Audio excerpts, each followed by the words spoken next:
The Rams kickoff team on the field, and here we go with the ball in the air.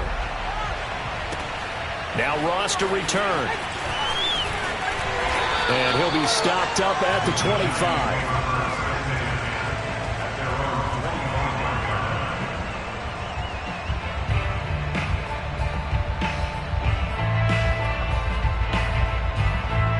The Giants offense at the line, ready to begin their next drive. And this ball game, clearly the game of the year so far. It's not very often that you find two unbeaten teams playing each other this late in the season, but that's what we have here. Two heavyweights in the Barkley hit, and the ball pops free. And now the Rams have got it going the other way. And the return will be stopped at the 34-yard line. There are two words that we hear coaches say all of the time. One starts with a B, one starts with an S, ball security. And they preach it. They have it up in meeting rooms, right? You see the signs. They talk about it all the time. But still, when you've got defenders out there who are preaching, hey, we're going to take the ball away from you, no matter what position you play, you've got to take care of the rock. From the 34 now, here's 1st and 10. On the handoff, Henderson, a pickup of about 3 yards as he's taken down at the 31. Well, this defense for the Giants, they were very good in the win over Dallas a week ago. And every defensive team that we talk to, they spend a lot of time talking about creating turnovers. And anytime you get 2 or more in a game, you've had a really good performance. They exceeded that number in a huge way. They got the football back 4 times in the win. That's a catch of some significance. It's number 631 of his career, and why that's significant, it ties him with Hall of Famer Raymond Berry. Who's one of the most precise route runners at any position during his time in his career.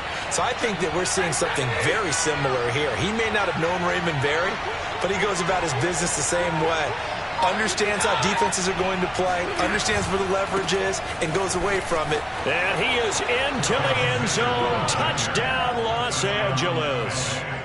Darrell Henderson with his 2nd touchdown of the game, 4th of the year. And the Rams are an extra point away from tying up this football game.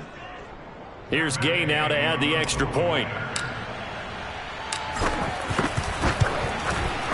And we've got a good one brewing. We're all knotted up at 14. These two teams all tied after 1. This one tied at 14 now as he sends this one away. And they will not get a chance to return this one as it's through the end zone for a touchback.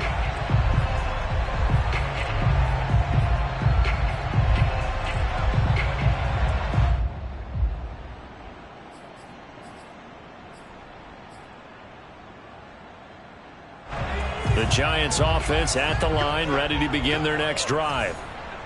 And last time, not only the turnover, but that turned into 6 points. They got to make up for that here. You always hear about empty possessions, but some are worse than others. You can have an empty possession, punt the ball away, get yourself set to play defense, but when you turn it over, it changes momentum, and when they take it downfield and punch it in on you, that's a bad possession all the way around. Yeah, but you're hungry to get back out there, aren't you? You better be, because otherwise it's going to be a long day for you. The big play to start him out has him at the 45 already. Back to throw. Jones. Buying time to his left. First down and much more here for Jones. And he'll be out just a yard or 2 shy of the 30. Turns out to be a great idea to tuck that one. Good for 24 yards.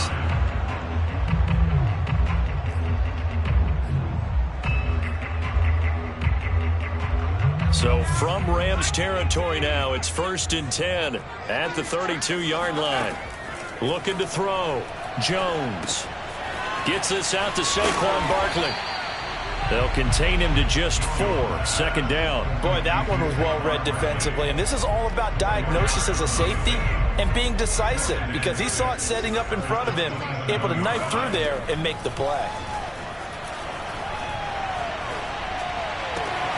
He finds Ross. Right side, it's complete. Touchdown! John Ross with touchdown number 8 on the year. And the Giants have taken the lead. If you didn't know it, it won't surprise you to find out that this team leads the league in scoring. They've been a quick strike team all season long. There's another example. They did it again. This offensive coordinator, right now you can write his ticket towards being a head coach. He's advanced in the ways of offense. Gano now following the touchdown, here to kick it away. This fielded right at the goal line. And he'll wind up getting a couple extra yards here for his trouble and bringing it out of the end zone as he's down at the 27.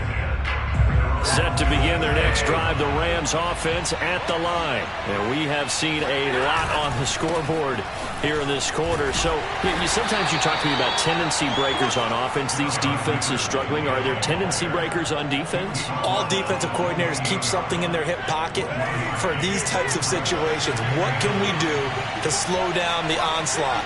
But the biggest thing is make sure these guys encourage each other, pick themselves up, because right now it's been a really tough ball game trying to stop these offenses. Oh, it really has, especially as of late. Now this throw caught left side, and he'll be tackled right on the chalk of the 45.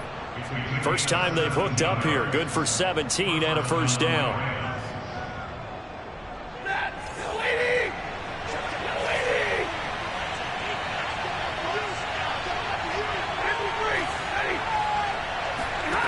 Back to throw, Stafford.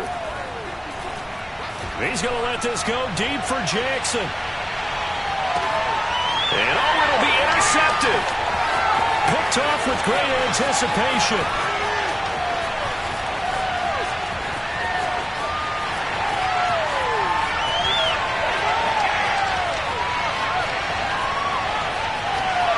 And he will bring it back. It's a pick six and a Giants touchdown. Make it back-to-back weeks now with a pick six for him. He had one a week ago. Talk about being in the groove, and what are the odds of what we're seeing right here? You don't see it happen very often. Listen, you get a pick six in a season, it's been a big year, let alone back-to-back weeks. I'll tell you this, I wouldn't play cards against this guy in the locker room. Extra point was hooking, but he does make it through. And the lead now up to 14.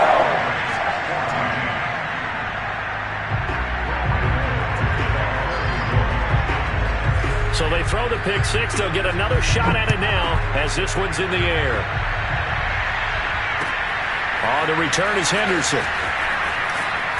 And he will make it back to the 15, and that's it. Good coverage there by the kick team.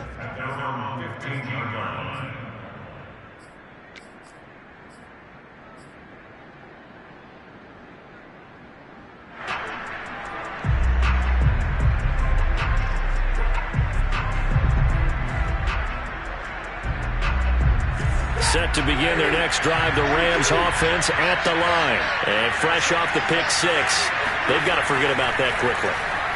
In this case now, the guy throwing the ball, he's got to be like what we talked about with defensive backs who get beat for a long touchdown. Short-term memory, right back out there doing the things that he does best, and knowing that taking care of the ball is paramount. Here's his opportunity. All comes back to those defensive backs for the former DB, right? I don't know where that comes from. It just kind of emerges out of me for some reason. Deep in there, right? Now here's a pass on first down that's knocked away and incomplete. Darrell Henderson, the intended receiver, but it'll be second down.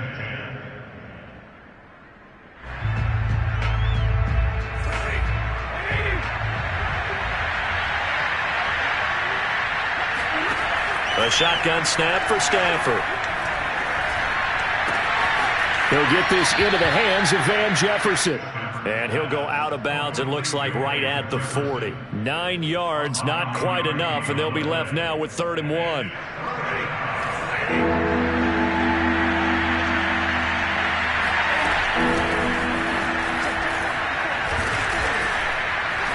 And he brings this up to the 46, good enough for the first.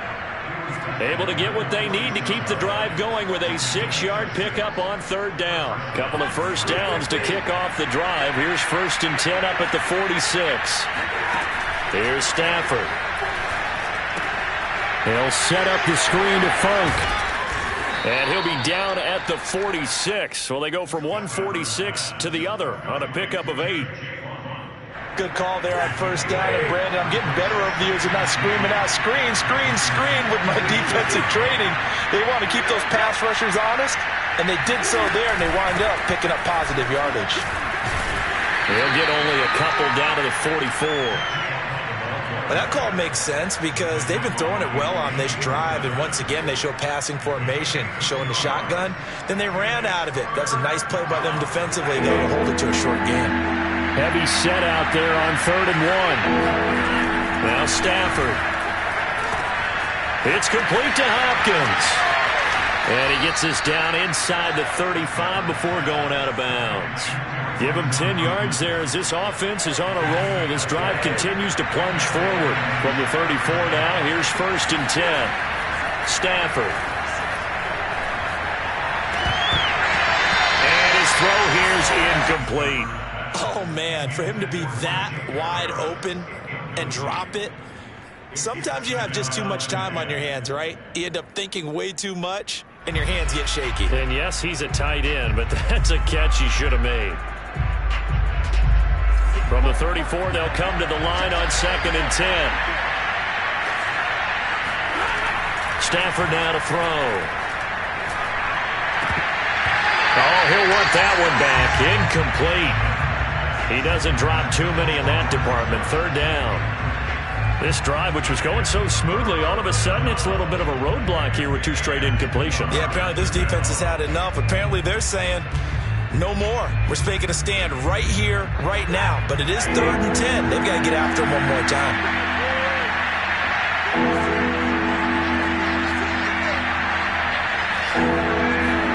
Throwing on 3rd down, Stafford.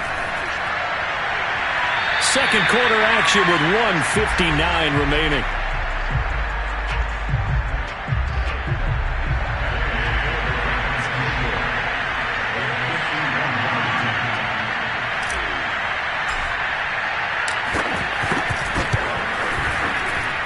And Gay knocks this one through. That kick, by the way, Charles, a career long. Well, we did watch him in pregame, and he hit from this distance, so not a surprise.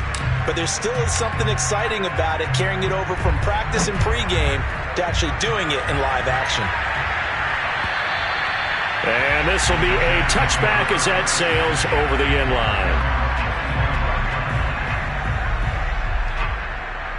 The Giants offense at the line, ready to begin their next drive. And for them, a touchdown their last go-around. Obviously, they'll be hoping to do that again. And when you start plotting for this drive, when you start thinking to yourself, okay, what are we going to do?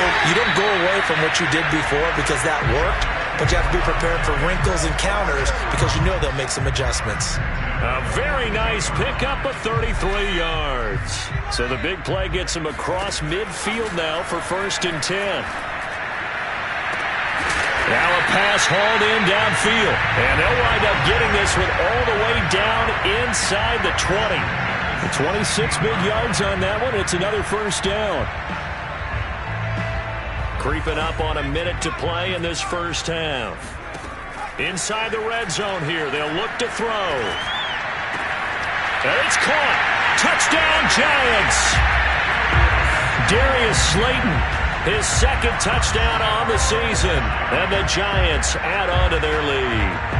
They have really had their way so far in the first half, but they wanted to continue to build on their lead. They know that no lead is safe in this league, so they decided to try their best to get one more as they headed into the half, and they got it done. Extra point try good by Gano. And the lead is up to 18 now. 17.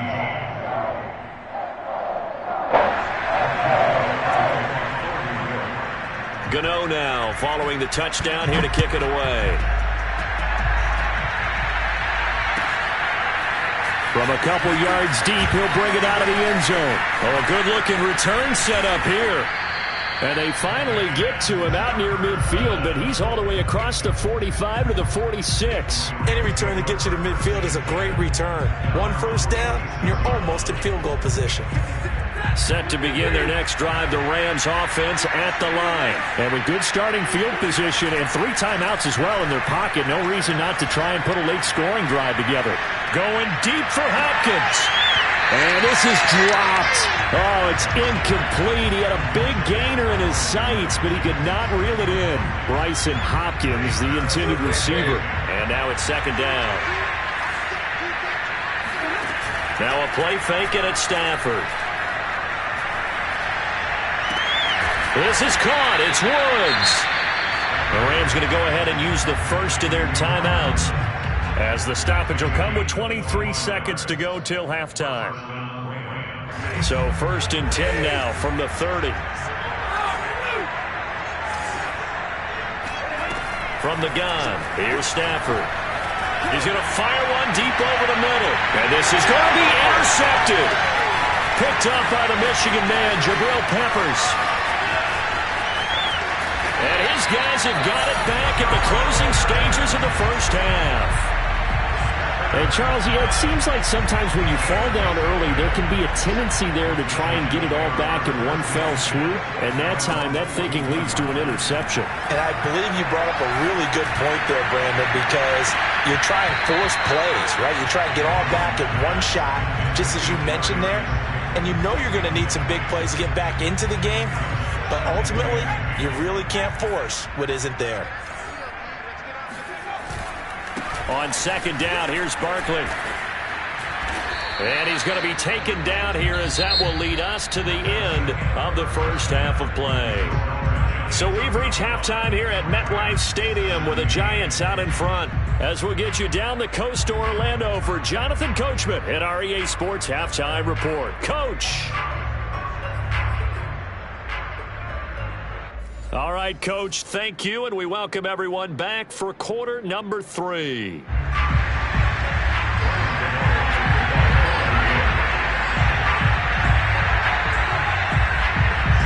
The Rams set to receive the second half kickoff, and they trail here as we resume play.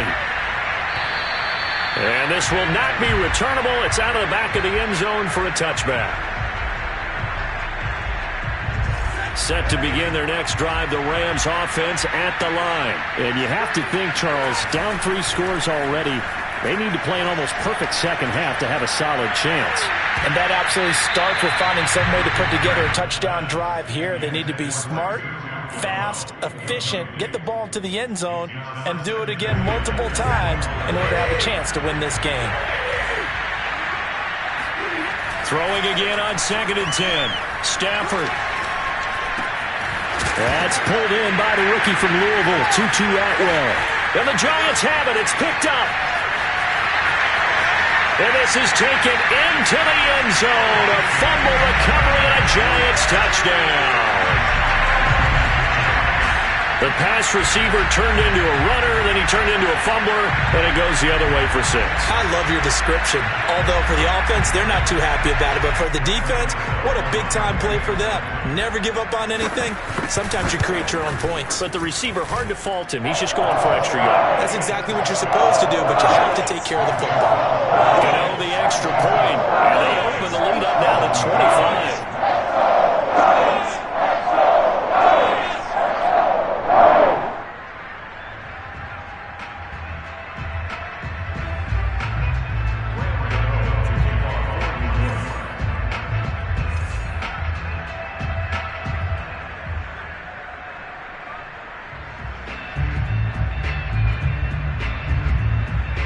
And you can bet they're preaching 2 hands on the ball here as the kick's away following that fumble return.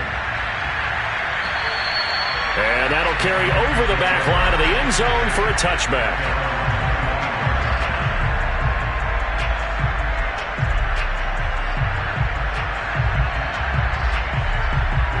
Set to begin their next drive, the Rams offense at the line. And they weren't on the sidelines for long, but I'll tell you what, I'm glad you and I weren't down there. We could hear them. The coaches from all the way up here, they were adamant, you've got to hold on to the football or else we have no hope. Yeah, it's easy for me to laugh sitting up here, but you're exactly right. If we were down there, that message would have been received a whole different way. Because turnovers, they've been a big problem for them. Got to take care of the football. Got to hold on to it.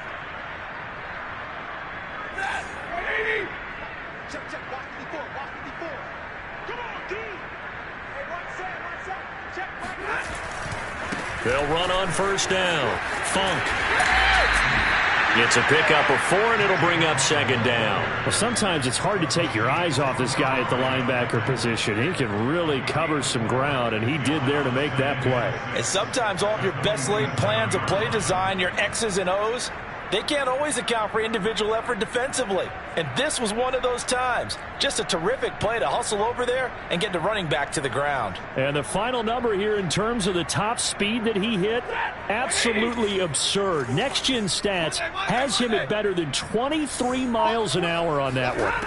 To throw on 2nd and 6, Stafford. He'll rifle this one deep right side. And his pass is intercepted for the 4th time today. Picked up by the Michigan man, Jabril Peppers. There he goes left side. The 20, 10, and he will bring it back. It's a pick 6 and a Giants touchdown. So this defense doubling its pleasure there. Remember, they had the fumble return for a score earlier in the game, and now this time an interception return for another score. Gano for the extra point.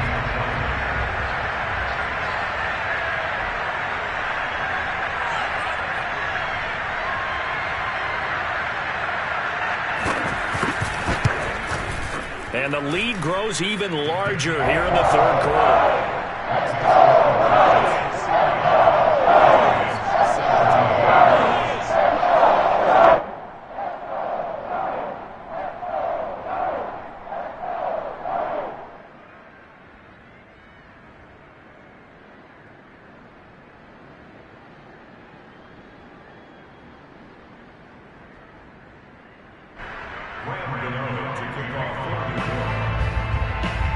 So they'll get another shot on offense following that pick 6. And now the kick is away. And they will not get a chance to return this one as it's through the end zone for a touchback.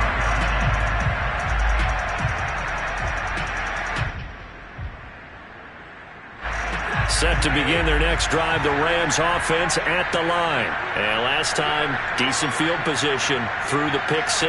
Obviously costly. But they can't afford to just bunker in now. All right?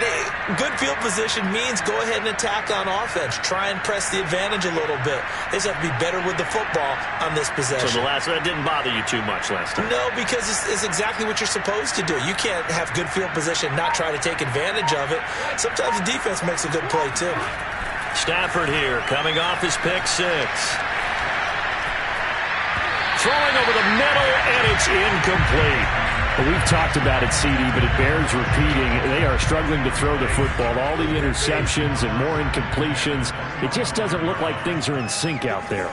I would agree with that, and it's not a good day when you feel like an incomplete pass is almost a win for you because it wasn't intercepted. I think the receivers now, when they're running their routes, they want to catch the ball, but they also want to make sure that the defenders don't take it away. They get 6. That'll leave them with 3rd and 4. Here's Stafford. It's brought in by Harris. And he is going to have a Rams first down as they're able to get the 3rd down conversion. And the play goes for 19 yards. Gives him a new set of downs.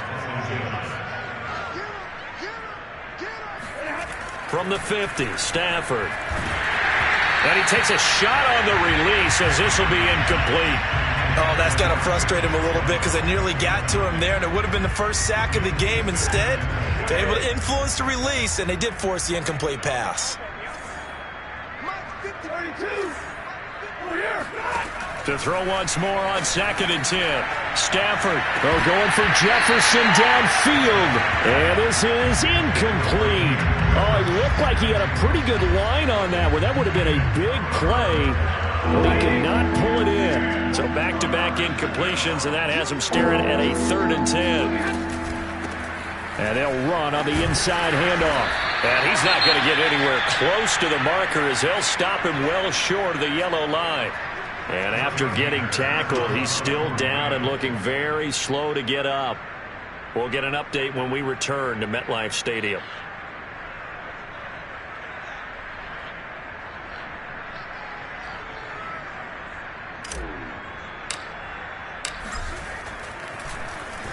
They only punted twice in the win last week as he gets this one away.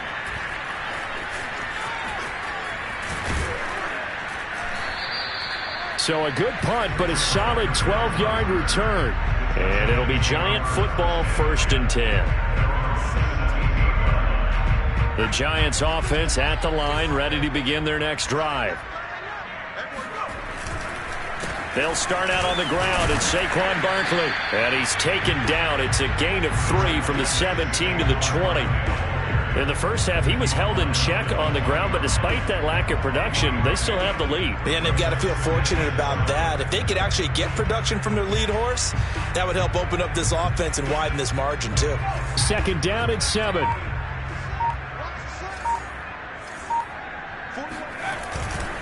Again, it's Barkley. Oh, he breaks a tackle, and he's got an alley. Gets this to the 24 for a gain of 4. Well, they're hoping that the second half is better for him than the first half. They've got to find a way to get him going. He's a big part of their offense. On 3rd and short, they'll try and pick it up through the air. He'll get this out to Barkley complete. And he will lose yardage here back at the 23-yard line. The whole idea of the screen pass is to fool the defense in a big way and create a big play. They weren't fooled. Not 1 second, not one bit. How about them figuring it out, diagnosing it, and spilling it for lost yardage?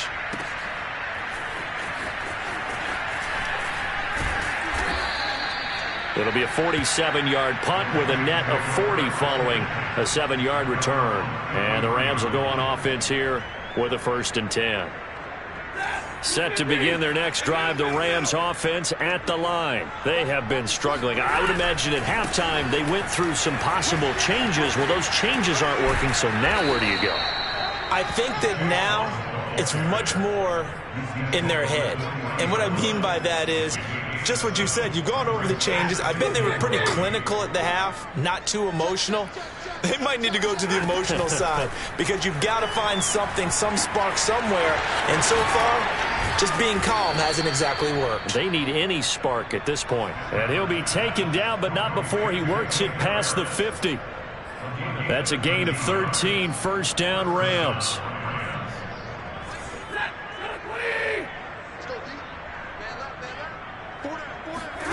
Stafford. Oh, he dropped it. And that's pretty indicative of the way this one's gone. And those two just have been in sync thus far. They've done a nice job against him, but still, with his talent, you would expect them to have more completions to him in this game. 3rd quarter from MetLife Stadium. Here's a 2nd and 10. Here's a handoff out of the gun. And he'll get this down only to about the 46. They do get a yard there, but only a yard. Leaves them with 3rd and 9 looming. Pretty good little 2-play sequence there. You foresee incompletion, then a very short pickup. Yeah, now maybe you bring in an extra defensive back or two because you want to try and defend on 3rd down. They like to play those nickel or sub packages, don't they? He's going to let this go for the end zone. And this is intercepted, but they'll say out of bounds. So very close to a turnover there in the end zone. I've got a good friend in football, always talks about predictive history. He's got one of their 2 touchdowns. You can understand why they tried to find him again. Weren't able to connect, but the thought, that was good. Now, meanwhile, they go for it on 4th down, and my goodness, incomplete. Boy, it looked like he had it and dropped it. And the Giants are going to get the football back.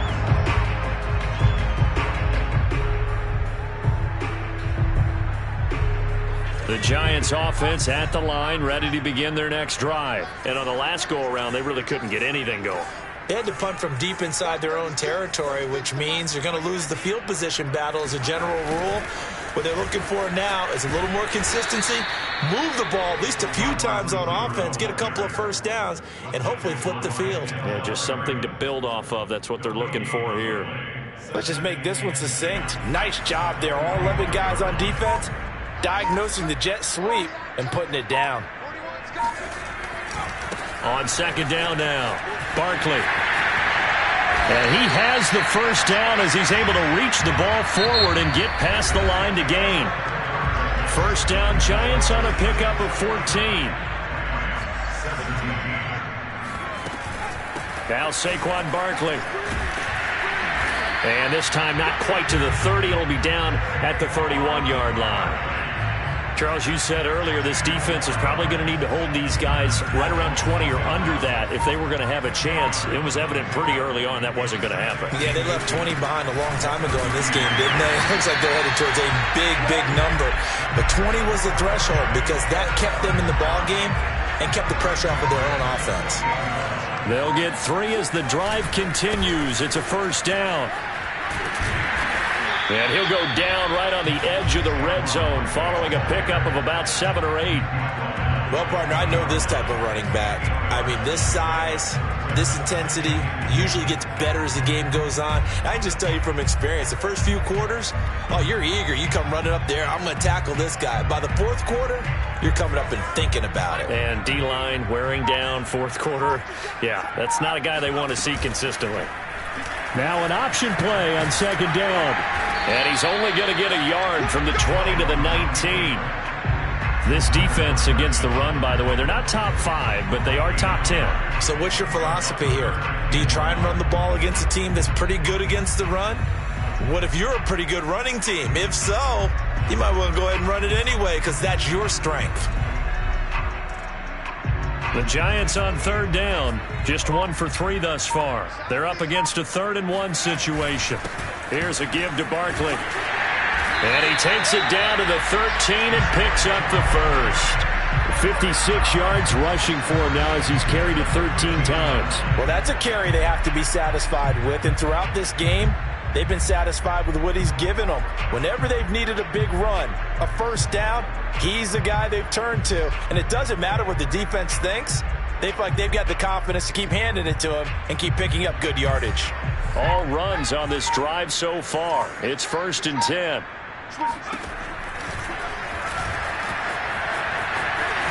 And the ball is out. Jones got hit and lost it. And the Rams have got it back. I know that taking care of the football is something that's drummed into every guy who plays this position, no matter what, whether he's running it, in the pocket, out of the pocket.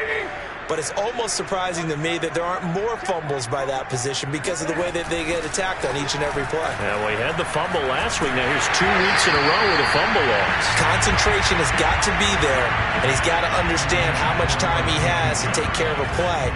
And maybe his clock is off just a little bit. 56, Mike, 56, right there, 56. On 2nd and 10, Stafford. To the right side and complete to Jefferson. And they work this out past the 25. 23 yards the pickup there. Well, this game is certainly pretty well over. They can go ahead and mark it in the win column. But as a defense, they don't want to get so soft now that everybody just throws the ball all over the place against them, gets big yardage, and puts points on the board. They have pride, too, on that side of the ball. Now a first down throw. Stafford. Oh, he dropped it. And that's pretty indicative of the way this one's gone. But plain and simple, that's the 2nd time today that he's dropped a pass. And that one, I think, maybe even a little easier than the earlier one that he dropped. Surprising. Was this game announced as a night game prior to, and maybe his rhythm is just off? He's got thrown off. He's got to wake up, enjoy the sunshine, and go play. And this is dropped. Oh, it's incomplete. He had a big gainer in his sights, but he could not reel it in. The Rams on third down. They've hit it 50%, 3 of 6 to this point. This is 3rd and 10. Open man is Atwell, complete. And some room to maneuver. And he'll take this to the other side of midfield before going out of bounds. A good pickup there, 26 yards. So signs of life in what's been a dormant offense in this second half. Here's 1st and 10. Throwing again is Stafford. He's going to rifle one deep left side. And this is incomplete. Oh, that looked like a sure 6 points. But he could not get that to stick, and that is a golden opportunity wasted there. An incomplete pass on 1st down. That leads to a 2nd and 10. He's going to go up top again. And that will be incomplete. Tried to dial up the long way out there, but it'll be 3rd down. This offense was on the move. Now 2 straight incompletions have them looking at 3rd and 10. Now Stafford. And now here's another interception. Picked off at the 36. And his guys are going to get the football at the 37-yard line. The Giants offense at the line, ready to begin their next drive. They'll try and run some clock here with Barkley. And he's going to be stopped up quickly here. Just a yard up to the 39. Brandon, I've got to think this offensive line has got some smiles on its faces. And I know it sounds crazy, but they practiced for this back in training camp. They knew they'd be in situations where there'd be extra defenders in the box coming after them, trying to keep them from locking down a game. Right now, they want to show the world they're up to the challenge. They don't need to run another play here before the 2-minute warning. Let's see if they do it anyway. Just 2 minutes remaining here in the 4th quarter of what has been a one-sided affair. So it's Giants football here as we welcome you back. They've got a 3rd down now as they look for one more 1st down to help salt this one away.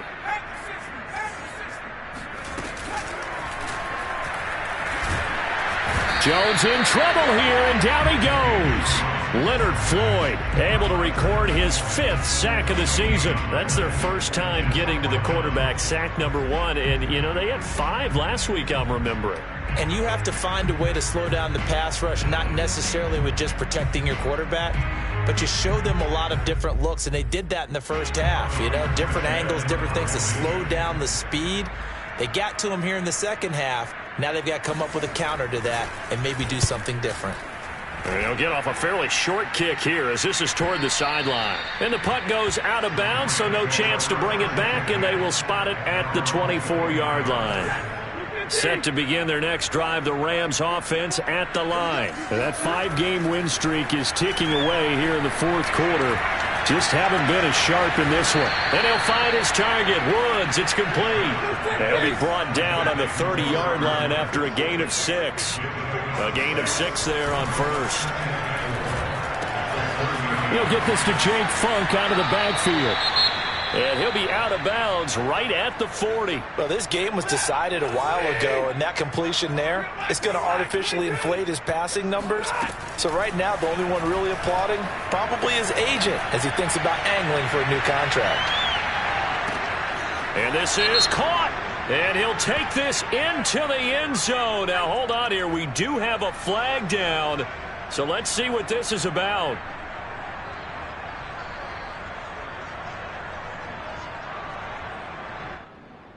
Gay is on for the point after.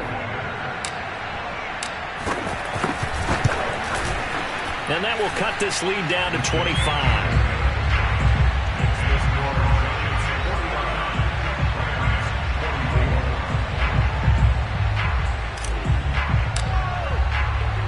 The Rams kickoff team on the field, and here we go with the ball in the air.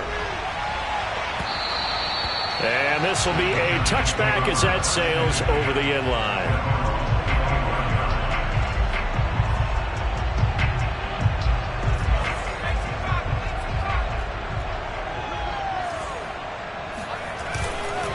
They begin with a run by Barkley. And they're able to get this one across the 35. 71 yards rushing for him so far as his terrific season continues here. So from the 36 now, 1st and 10. Now it's Barkley. And he's across the 43 extra yards to the 43. 8 yards on the pickup, and now they'll have some options on 2nd and short. Well, Charles, it's one thing to win. It's another thing to win and put up the amount of points that they did. Boy, were they clicking on offense. They can't help but feel great about themselves, can they? I mean, what a game to put up that number of points, continually feeling like they're moving the ball and things are working and clicking. They think that they can bottle this and carry it with them. And as an offensive coordinator, you just don't think you can do anything wrong. Whatever you call, run, pass, it's all going to work. That's called being in the zone.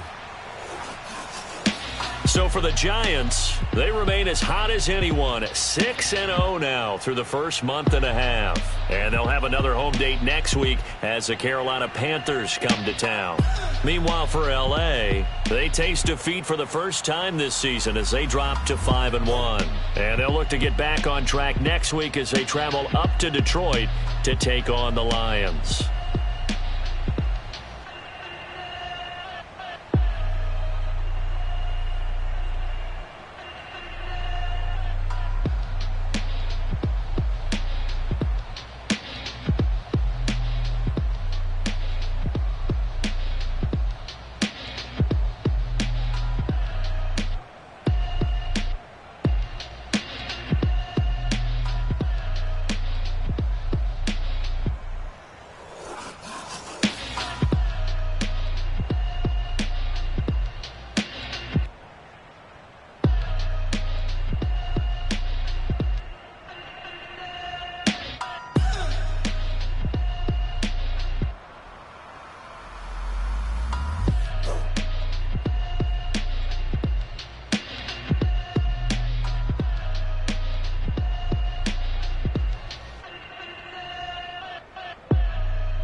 Choose the team you want to start your franchise. Continue ahead to begin your franchise.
the NFL on EA Sports as you take a look there at Lincoln Financial Field in Philadelphia, PA. The scene in South Philly a few moments ago.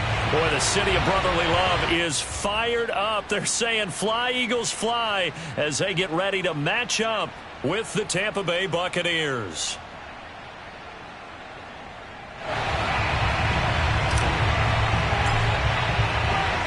Set to go now in Week 6 of the NFL season, and we are underway on EA Sports. And this will not be returnable. It's out of the back of the end zone for a touchback.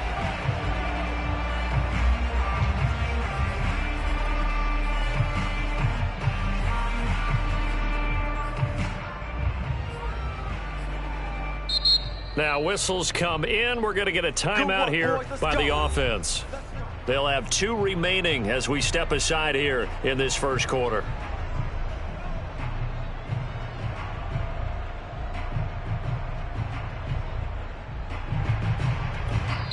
And now the Eagles going to signal for a timeout.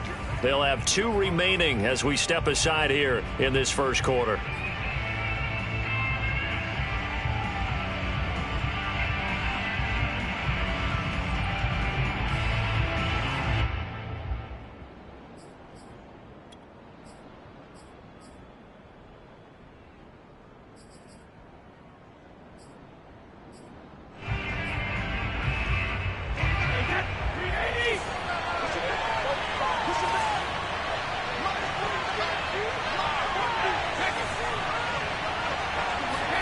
Throwing on first down is Brady.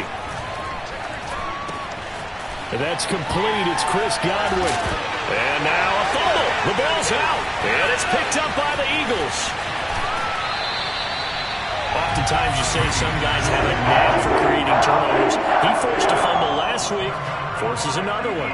And one of my good coaching buddies, Frank Delano, always told me, hey, Davis, creating turnovers is not as much about skill as it is about desire. Oh, I thought it was going to be will, because will rhyme with skill. Come on. Will with desire. We'll go with desire. What are you, the rhyme master now?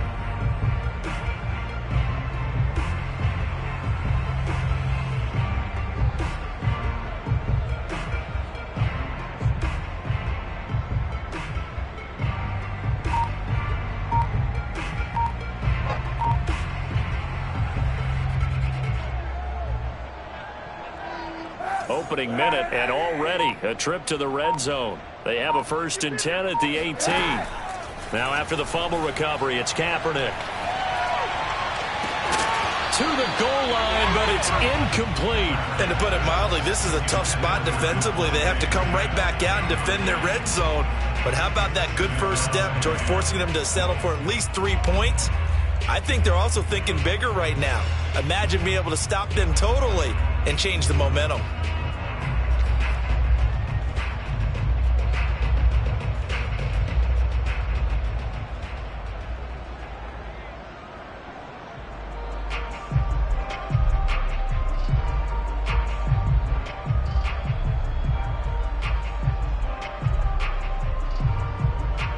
After the incomplete pass, here now is 2nd and 10. Miles Sanders, first carry of the game. They do get a yard there, but only a yard. Leaves them with 3rd and 9 looming. But not much on that run, Charles.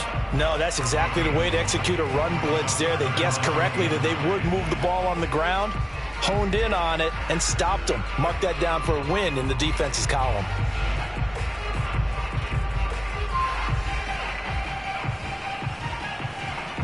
So they've been unable to capitalize on the great field position as of yet. Here's 3rd and 9. Here's Kaepernick. It's caught by Sanders. And he'll be out of bounds, taking it just shy of the 10 at the 11 or the 12. That one good for only 6, and it leaves him with a 4th down. We can make this one pretty simple. Locked up all of his progressions downfield, forced to get it to his running back. But how about the way they ran to the football and knocked him down to force a 4th down? The kick by Elliott is good. And the Eagles, they take a 3-0 lead. In the end, the opening drive, Charles, does yield points. Maybe not the touchdown that they wanted, though. Yeah, but bottom line, they wanted to get something out of that drive, and they did that. 3 points, they won't turn that down at all. And that'll carry over the back line of the end zone for a touchback.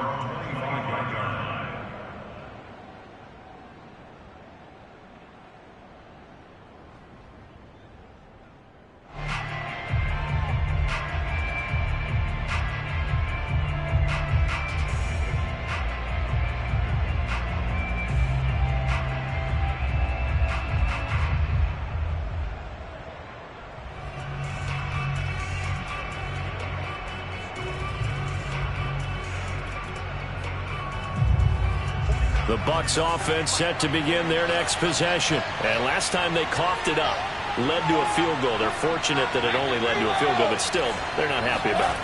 Could you sense the relief, though, when they only gave up the field goal? And they were able to trot back out on the field and start this drive. A little more pep in their step because they didn't cost their team a touchdown. But they know they've got to do it a lot better than they did on the last possession. The coach will just be relieved, though, if they recoup with a score here, right? I think the coach will be ecstatic to see them pick themselves back up and now take it downfield, punch in the end zone without turning it over.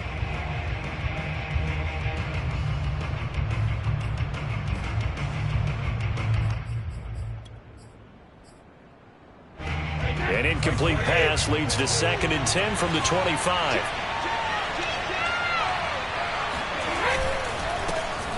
Here's Ronald Jones, first carry for the USC man. And he's upended after a gain of 2 out to the 27. They do get a couple, but they'll be left staring at a 3rd and 8 coming up.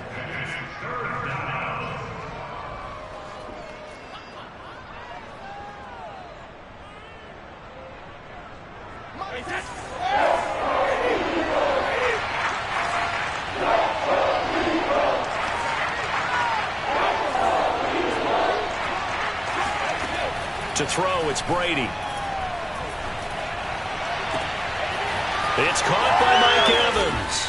And he's going to get this down to the 35-yard line.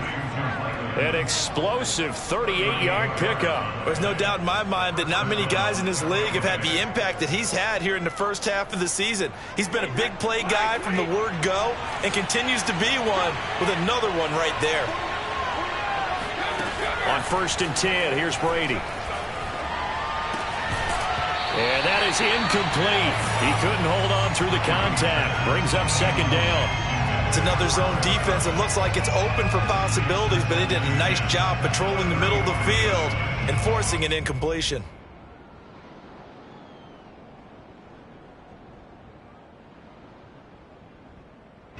Here's 2nd and 10 now from the 35.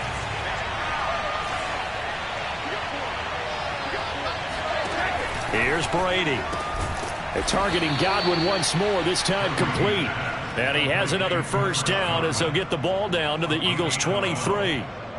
They pick up 12 on the play there, and they move the chains.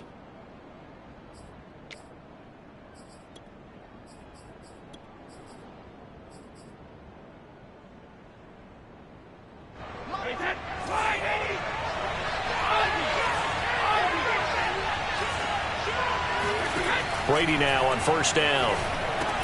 He sets up the screen to Jones. And down inside the 15, shy of the 10. 11 more yards that go around, a 1st down as well. Nice little nifty play for him there. Yeah, that's the ability to read a defense and utilize players that don't often get picked up in coverage easily. And I'm talking about being able to use the backs out of the backfield. Because I know that when I used to cover, hey, we got everybody cut. Oh, he just snuck out there, and they just got a nice 1st down there. What do we love to say? Get those backs into space, right? And they were able to do that there. Nice pickup on 1st down. Again, it's Brady. And he's got it. Caught in the end zone. Touchdown, Tampa Bay. Ronald Jones, his 3rd touchdown now on the year. And the Bucs have taken the lead. Extra point put through by Succop, and that makes it a 7-3 lead.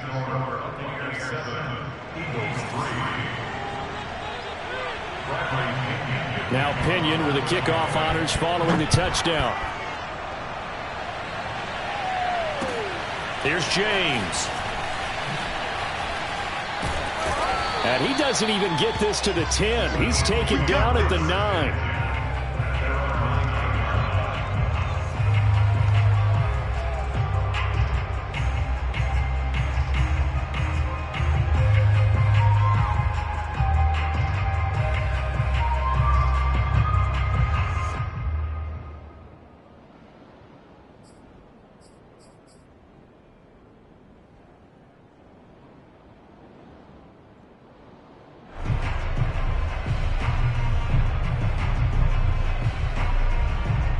The Eagles offense set to begin their next drive. They are currently mired in a losing streak. Now they get the short week for the Thursday night game. Do you see that as a potential positive, or is this just more in what has been really a string of bad luck for them? Well, to me, it comes down to leadership, and leadership's got to spin it into a positive and make it an advantage for them. Yes, we're in a losing streak. Yes, no one thinks we can win, but we have the resources we need right here in this room. Let's go ahead and play better. Let's hang together and shock the world a little bit. Put it all together, they've got a chance of coming out with a W. Ball up to the 35 now as they come up on 1st and 10. Sanders here as they run out of the gun. Pushes him aside at the 45. Oh, he's got a little daylight. Pass from 20. Touchdown, Philadelphia. So there, Charles, in a situation where it didn't matter how far he had to run, he was not going to be denied, and he winds up taking this all the way to the end zone. On for the extra point, Jake Elliott.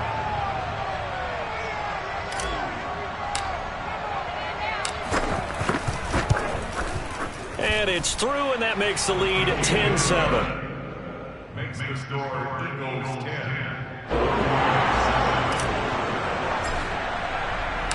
The Eagle kick team out there now as they run up and send this one away. And they will not get a chance to return this one as it's through the end zone for a touchback.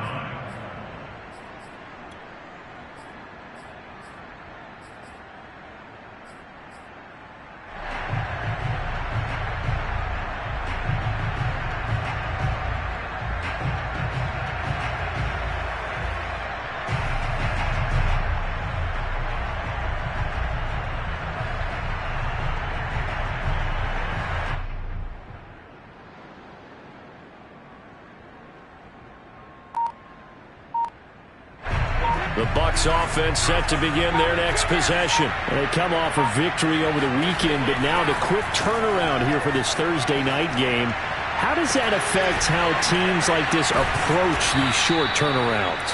Well, wins and losses always factor into, how you're getting ready for the next game. But equally as important when you have the short turnaround, what is your injury situation? Are you losing key guys? And if so, how well have the backups prepared for this? Because you don't have much time to get them ready. They have to be ready before this week in order to play well in this game.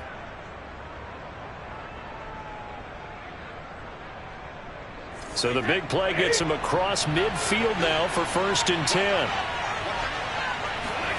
Brady going to fake the give to Jones and set up to throw.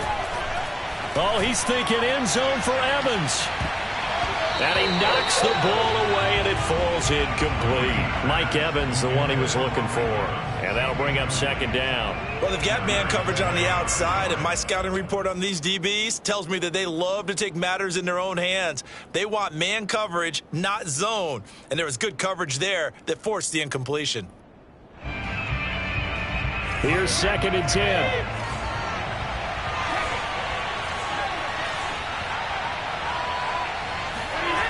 Here's Brady to throw. Again for Evans. This time he's got him. He'll get only 3 there.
So it leaves him with a 3rd and 7 ahead.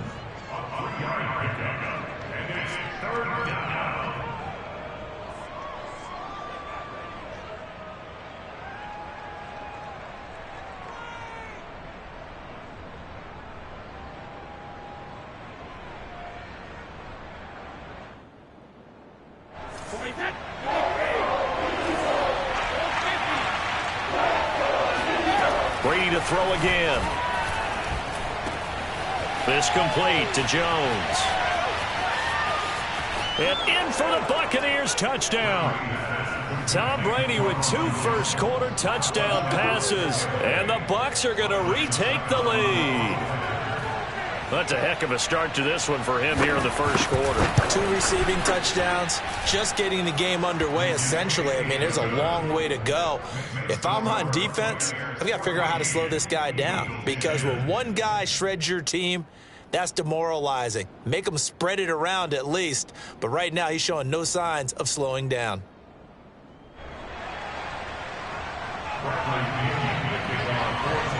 Following the touchdown now, it's Bradley Pinion on to kick this one away. Now James returning. And good coverage there on special teams as they'll get him down shy of the 20.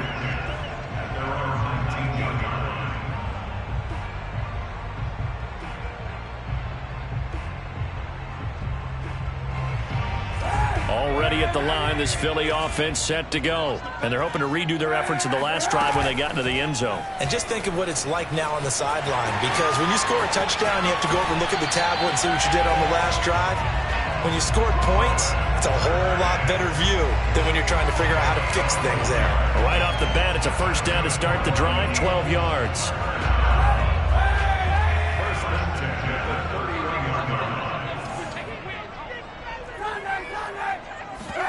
Play action. Now Kaepernick. Out to the left there and complete to the tight end Goddard. Breaks the tackle. He's got room to run. And they'll get this well past midfield before being stopped just before the 35. That'll go as a pickup of 32 on the catch and run.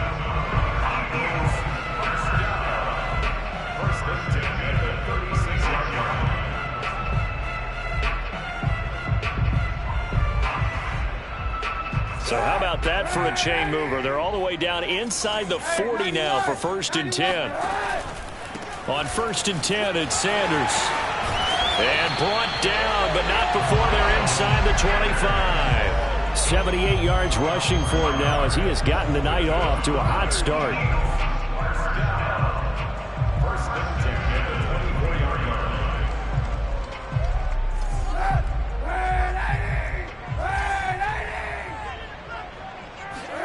On 1st and 10, here's Kaepernick. He's to the 10. It's caught on the right side. It's Smith. Touchdown, Eagles. Devontae Smith, his 2nd touchdown on the season. And the Eagles have retaken the lead. Elliott good on the extra point. And it's now 17-14. Buccaneers, 14.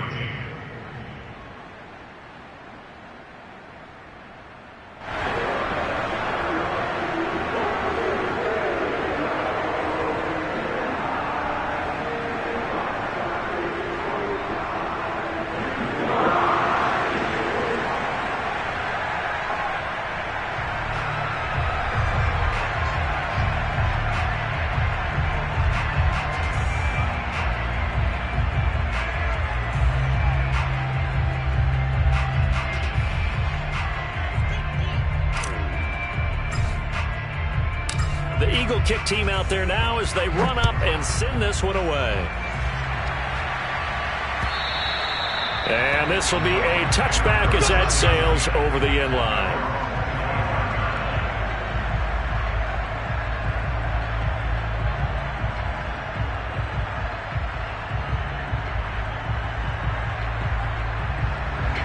The Bucs offense set to begin their next possession. And the points, they have come fast and furious in this quarter. You really don't want to be on the defensive side of the ball right now, do you? Because you're either thinking, My replacement may get an opportunity. Your head better be on a swivel. Totally. Or maybe I just need to get out of the game for a while because I just can't slow these guys down. They've got to figure out a way to disrupt these offenses. And typically, one guy makes a big play, and that can help change things. They'll be looking for disruption on both sides right now.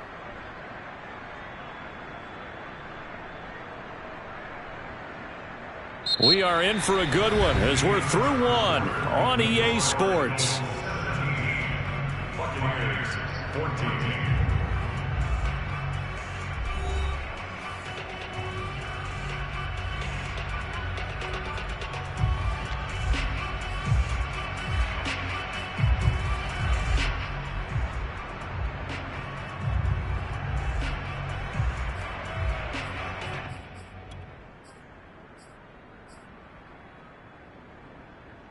Ball up to the 35 now as they come up on 1st and 10.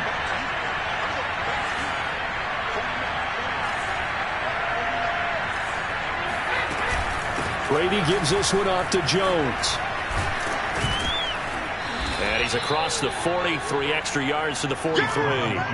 7 yards on the pickup there, and it'll leave him with a 2nd and 3.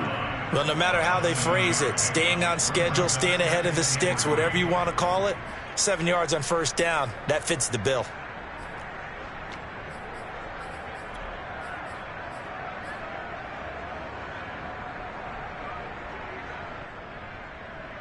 A good run, got 7 on 1st. Here's 2nd and 3. Play action. Now it's Brady. And that'll be incomplete. Took a pretty good shot as he tried to pull that one in. Couldn't hang on 3rd down. My first thought is surprise because that's one of the better tight ends around, and I've seen him pull in balls like this before. But how about a little credit to the defense forcing that incompletion?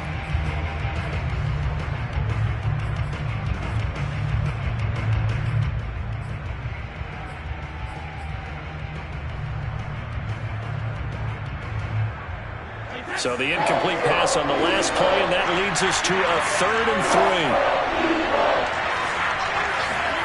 3. Brady now to throw. He finds his man, complete. That's Hudson. And he is going to have the Buccaneers 1st down. It's a gain of 6 that time on 3rd and 2. It'll be a gain of 6 that time as it moves the chains as well.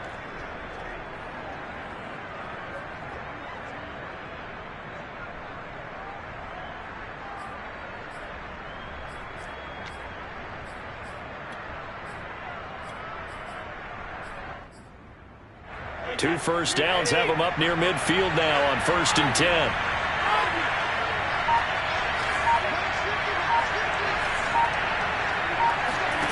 Now Brady. He'll take a shot for the end zone. And he pulls it in for the Buccaneer touchdown. We keep waiting year after year to see signs of Tom Brady's arm strength deteriorating, but his message there, keep waiting. And as that ball was hanging in the air with the receiver streaking downfield to meet it, here in the stadium, you could just sense the crowd thinking, oh no! And their worst fears were realized as that one turned into a long touchdown. Extra point up and good by Succop. And that will make this a 4-point game.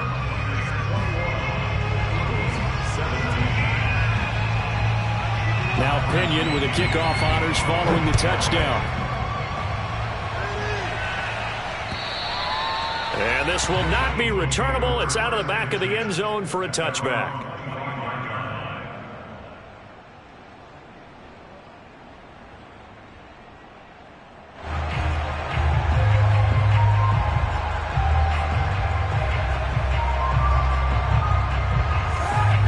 Offense set to begin their next drive. And Charles, the way touchdowns have come so fast and furious for both sides in this thing, it's starting to feel a little bit more like maybe a tennis match in a football game. Yeah, I like your description there. Maybe we're sitting in a nice royal box watching this type of a game. But let's face it, right now, the way it's going back and forth, it's going to come down to who can get a stop.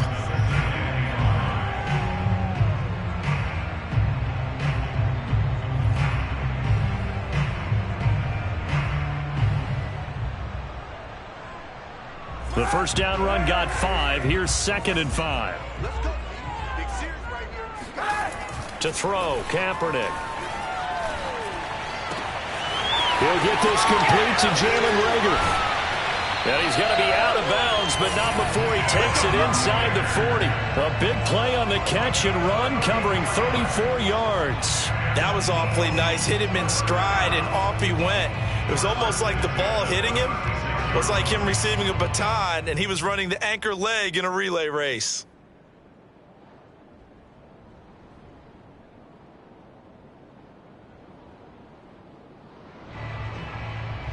So how about that for a chain mover? They're all the way down inside the 40 now for 1st and 10. Working from the gun, it's Kaepernick. Oh, he's going to let this go for the end zone. And that is incomplete. Jalen Reagor was the intended receiver, but it's going to be 2nd down. Early on, the running game's been working well, and the offensive line has been pleased by that. The thought process there, catch those safeties creeping up, trying to help against the running game. They tried to hit them over the top, unsuccessfully.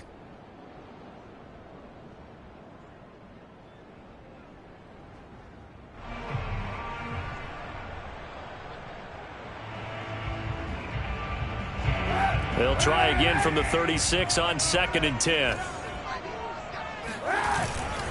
Now a carry for Sanders, and he'll be upended at the 33 following a gain of 3. And guess what? It brings up 3rd down. Just not a whole lot of room to operate there on that carry. No, not at all. They did a really nice job staying in their proper places and not allowing any lanes to open up.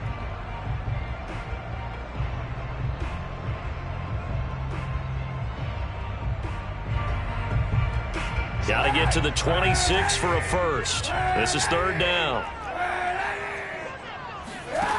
Now Kaepernick. A bullet throw, but incomplete. And there's a good opportunity to just want to ride there. A drop pass. I guess that's why they call them running backs and not catching backs.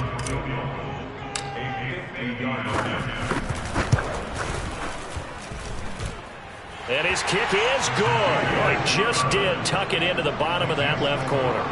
And that'll bring him back within a point. So the 3 points there, and CD, that helps him inch a bit closer. Yeah, partner, when you're losing, any points you see go on the board in your favor, you're happy to take them. This will be fielded inside the 5. And a nice return sets him up pretty good here right at the 30-yard line.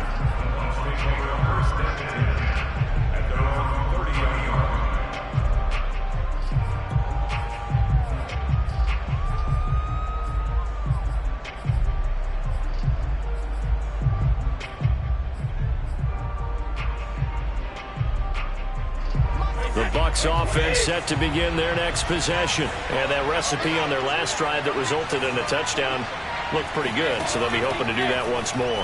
And it takes me back to when we sat with the offensive coordinator and the head coach. Oh, he can't get away, and Brady will go down.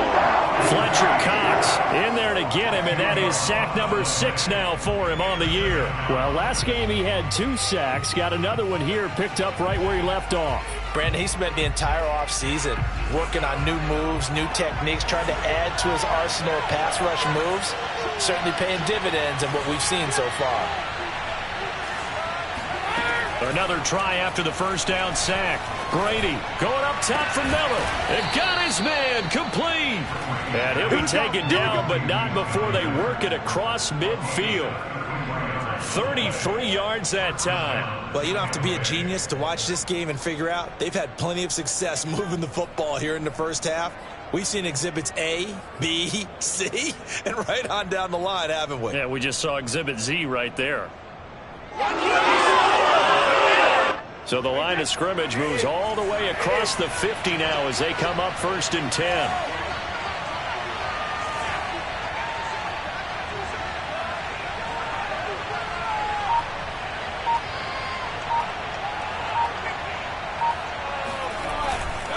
Now a first down carry by Jones. He's going to make everything happen. 2 yards on the carry there. It'll be 2nd down. Oh, that's a real nice job there by the defensive front. They just engaged and held their ground. But how about the guy who made the play? We often talk about whether they take a good first step or not.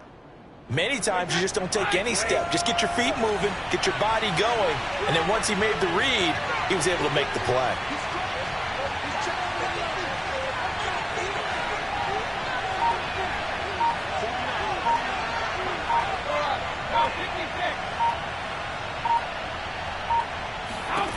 From the 45 on second down, Brady. Pressure comes, and down he goes. The Eagles get there for the sack. Credit the sack to Shaquem Griffin. But no Texas start to have a good drive, quite like a big loss on a sack, does it? Now they're looking at a 3rd and long, and suddenly the momentum shifted to the other side of the football. And old Mo is a very, very fickle man. So Brady and the Bucs need to work a little magic. 3rd and long after that last sack.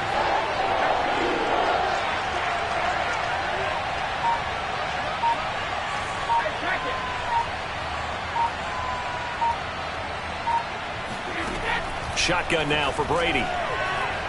Airing this one out for Evans. And this is incomplete. Oh, it looked like he had a pretty good line on that one. That would have been a big play, but he could not pull it in. So on now is the Clemson man, Bradley Pinion, to punt this one away.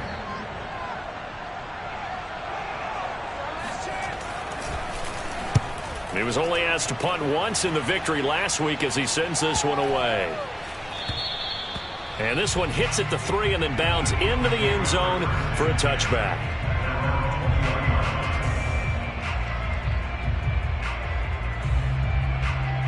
Already at the line, this Philly offense set to go. And fortunate to get points on the board last time. They had to hit a really long field goal to do so. The kickers in today's game are so good and so skilled and hit from distances that we almost start to take them for granted. And we can't do that. That's a long field goal that they got 3 points out of. They've got to feel good about that, and they better make sure they love him up because he's helped them out. Yeah, now we'll see if that offense can put 6 on the board here. We'll see.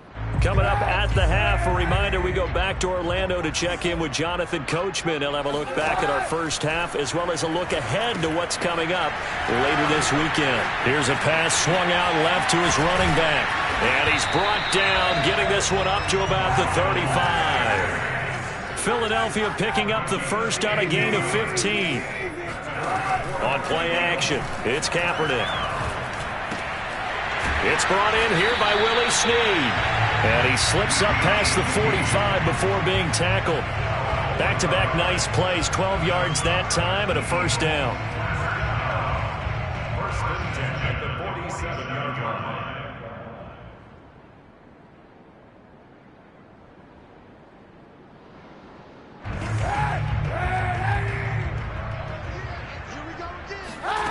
Now Kaepernick. Open man is Goddard, the tight end. Now the Eagles will use the second of their timeouts. So that means they're down to 1 remaining here as we head toward halftime.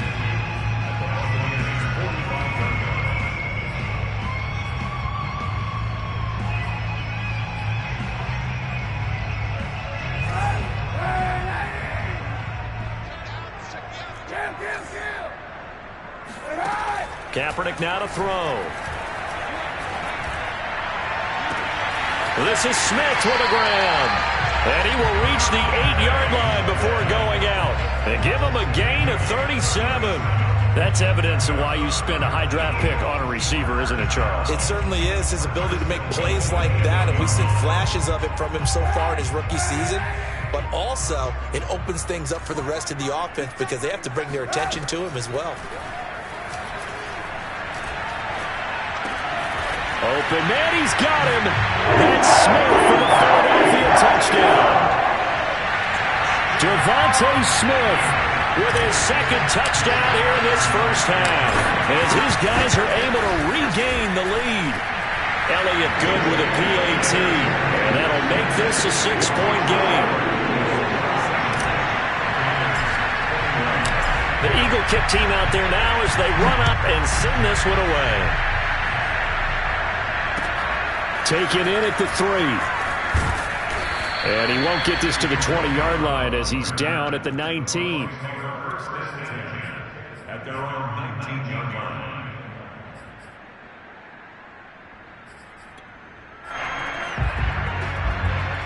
The Bucs offense set to begin their next possession. And they've got just over 50 seconds to go till halftime, so they can try to put something together if they want. And Brady's throw there, incomplete. You can tell they wanted to get that ball downfield. They had nothing working in the secondary, so he dropped it off to the running back. That one ended up incomplete.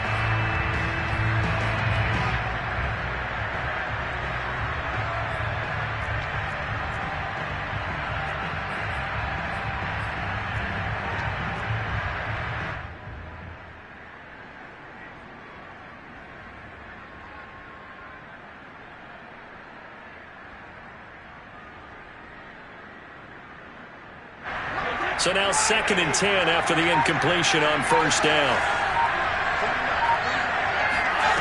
From the gun, it's Brady. Going deep this time for Miller. And that is incomplete. Nearly intercepted. The free safety couldn't quite get his hands around it, and it brings up 3rd down.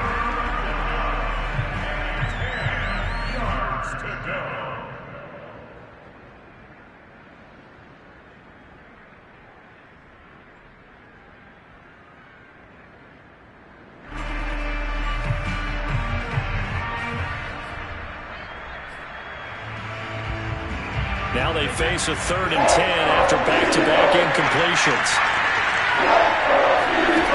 To throw is Brady.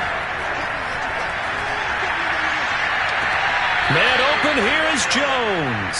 And he'll be out of bounds, but able to get it up past the 45. A big gain of 28 as the drive continues.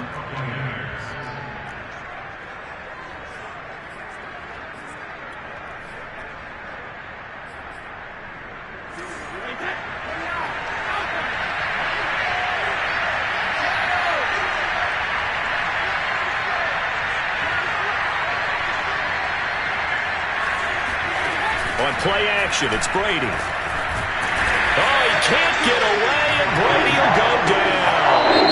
The Bucs going to go ahead and use the 2nd of their timeouts as they'll stop him with a little over 30 seconds to go in the first half of play.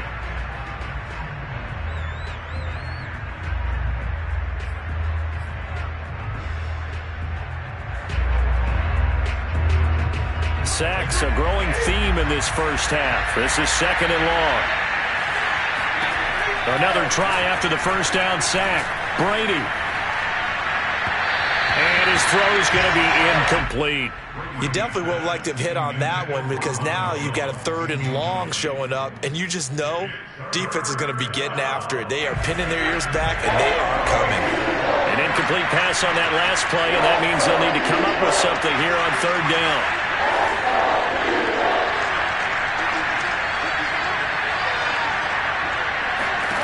Working from the gun, it's Brady. Going up top for Miller. Oh, that's into a sea of bodies, and it's intercepted. A great read, and it's picked off. And his guys have got it back at the closing stages of the first half. So they took their shot. It was a pretty good heave, but in the end, the free safety is the one who comes away with the football. And two of the traits that you look for in a good free safety, range and decision-making. Both on display right there, and it didn't hurt that he's got a good pair of hands, too. The Eagles offense set to begin their next drive. And we'll see what they opt to do with just 14 seconds remaining until intermission. So after the INT, it's Kaepernick. Looking here for Smith downfield. This is intercepted. Picked by Antoine Winfield Jr. And he will be out of bounds as time has run out on this first half. So we've reached halftime in a wild first half. We'll take a minute to catch our breath as we'll send you down the coast now to Orlando. That's where we find Jonathan Coachman ready with our EA Sports Halftime Report. Coach.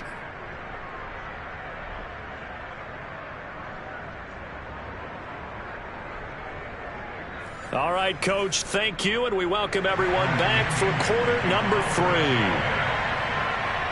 It's been a shootout so far. We'll see which defense can make the adjustments as we get back underway in the second half. Here's James. And all deep in his own territory, he coughs up the football. And it's picked up by the Buccaneers.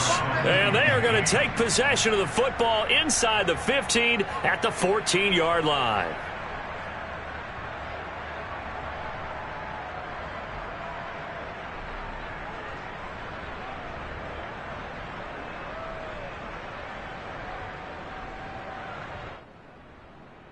Here's a 1st and 10 at the 14-yard line. Trying to shake off the interception. He'll look to throw. Goes right side, complete to Gronk. Touchdown! Rob Gronkowski. His 3rd touchdown now on the year. And the Bucs are just an extra point away from grabbing the lead now. Extra point put through by Succop, and that will put them on top here in the 3rd.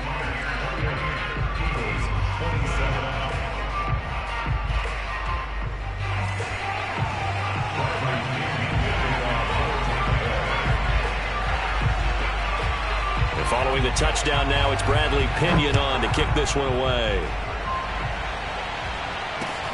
Now James returning. And no alley to be found. The coverage was solid, and he's dropped at the 18.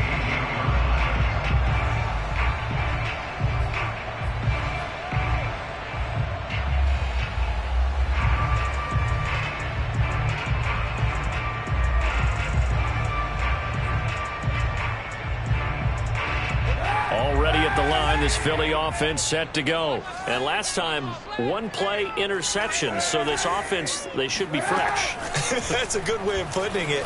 And I can't wait to see what they decide to do with play calling. Because a 1-play drive where you throw an interception, a lot of people think the very next time out, run the football, don't give them a chance. Maybe play action? I think maybe you go play action, show your quarterback, get a little confidence in him, and let him fling another one.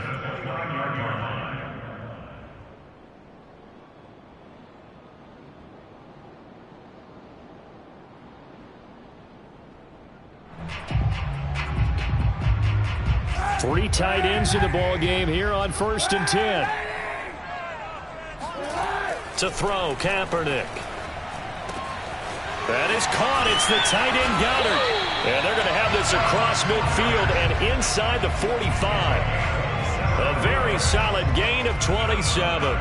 I'll tell you what, a lot of those mid-range throws have been available because sometimes teams get too concerned about the deep ball and they leave too much space in front of them. And these guys have been taking advantage so far. So from Buccaneer territory now, it's 1st and 10 at the 44-yard line. A give running left. It's Sanders. It was Jason Pierre-Paul who was able to get him down. Give credit to the defense for stringing that play out, and they gave up no cutback angle. You know he was trying to dart through. No place for him to go. A nice job there, only giving up a 3-yard gain. Coming up on 2nd and 7.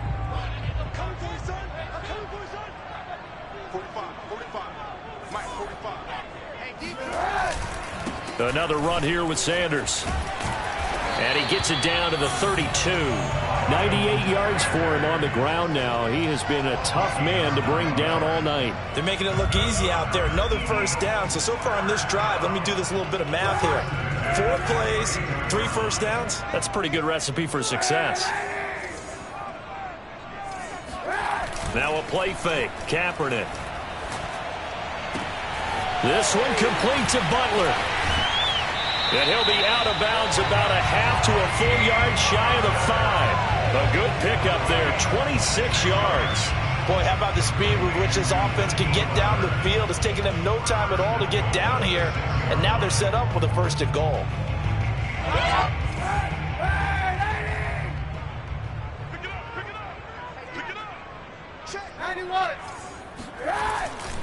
They'll run with Sanders.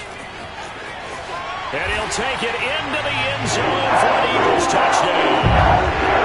Miles Sanders, his 2nd touchdown of the night. And the Eagles have answered back with a 3rd-quarter touchdown of their own to retake the lead. Now that Eagle offense will stay out there as he'll go for 2.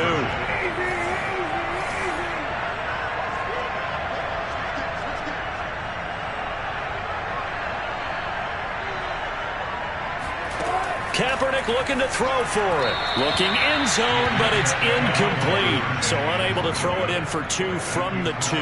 Let me ask you, as a former DB, what changes there around the goal line on a 2-point conversion as far as how you're defending it? You just make sure you never back up and you never retreat. You establish yourself really on the line of scrimmage, put your heels on the goal line at worst, and if they're going to throw the ball, make them throw it over your head because they're going to run out of space because of the back of the end zone. Never let a guy catch one in front of you. The Eagle kick team out there now as they run up and send this one away. And that'll carry over the back line of the end zone for a touchback.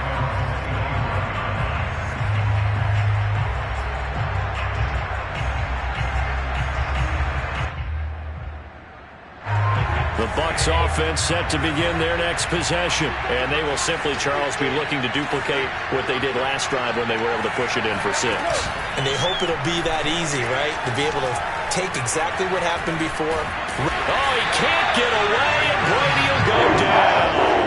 Fletcher Cox make that now 8 sacks for him on the season. Tremendous read and reaction by the defensive tackle. And frankly, partner, it's not that often the DTs have that type of easy access back to the quarterback. Never bought the play-action fade. Throwing on 2nd and long. Brady. Going for Evans, but that pass is intercepted. Picked up by Anthony Harris. And they will finally get him, but not until he's all the way down inside the 15-yard line. And they'll take possession already in the red zone and in a great spot to add points to the scoreboard. And, Brandon, how many times have we seen a defense with a lot of field behind them get even more aggressive, right? They feel like they've got them not pinned down, but in a favorable spot for them, and they took advantage of it there. Got a nice interception and set up their offense in great shape. On first down, it's Sanders, and he'll get about 3 just outside the 10, stopped at the 11. Not a big run on the first play of the drive, but that doesn't necessarily mean it was a bad play. Sometimes you're just trying to settle in, get your guys a little bit of contact, and get things moving. 3 yards on that last carry. Here's 2nd and 7. They'll go again with Sanders. And he'll take this one inside the 10, down to the 8. 3 yards on the pickup. That's going to set up an interesting 3rd and about 4 to go. Let's give a lot of credit to the offensive line. They've been able to move the ball really well on the ground the entire game. And while that wasn't a huge one, that's okay. They'll take them in short, steady bursts. The quick slant caught. Touchdown, Eagles. Dallas Goedert. His 3rd touchdown now on the year. And the Eagles take advantage of good field position on the turnover to cash this one in. Elliott good on the extra point, and it gives his guys a 12-point advantage. The Eagle kick team out there now as they run up and send this one away. And they will not get a chance to return this one as it's through the end zone for a touchback.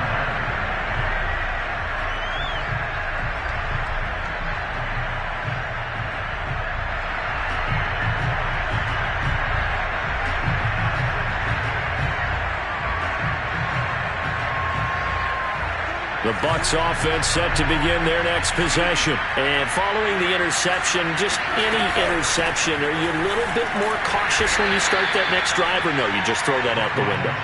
I think you are. I don't think that there's any way you can run back out there and go, totally didn't affect me. Let's just go ahead and be loose with the football again. You're going to take care of it, but you have to be careful about being too cautious because now you can't run any offense at all. Still want to attack. We'll see how they attack them here. 2nd and 6.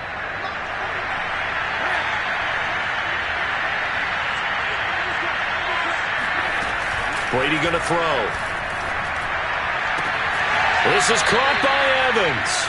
And he'll take this to the other side of midfield before going out of bounds. 22 yards there, a 1st down. I've got to make sure that I don't take Tom Brady's greatness for granted, that we make it routine. How about that throw right there? Yeah. Another great completion. And you know one area where he honed his throwing, he was a catcher in high school. He was actually drafted by the Expos in 1995 in the 18th round. Wow, that would have been something to see him behind the dish. Think he gunned down a few guys? Gunned down a few guys trying to steal second. That would have been fun to watch. Now a throw to the end zone on first down, but it winds up incomplete. Evans once again the intended receiver, and that'll bring up second down.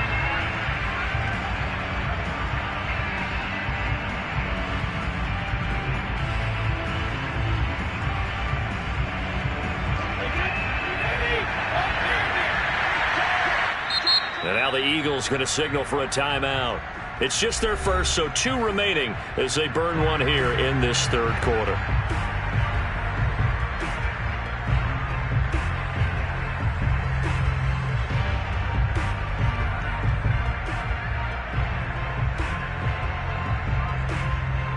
Well, thanks for joining us here on a Thursday night in the NFL. Third quarter, 2nd and 10 coming up. Throwing now is Brady. And Brady going to be intercepted a third time. Darius Slay with a pick. And he'll get this back to the 32-yard line. The baseball folks, Charles, they like to talk about the 3 true outcomes, a strikeout, a walk, or a home run. But for this quarterback, it's been the 2 true outcomes here. He's got 4 touchdown passes, but now a 3rd interception. And it pains you to think that you have to try and tell him to rein it in. But at the same time, you can't just chuck it up there and hope for the best. And old school football coaches would tell you there's 3 true outcomes throwing the ball, and 2 of them are bad. They start on the ground here at Sanders. And maybe a measure of revenge there. He's had his way in this one, but this time they get him behind the line. Officially, it's a 1-yard loss. That's going to bring up 2nd and 11.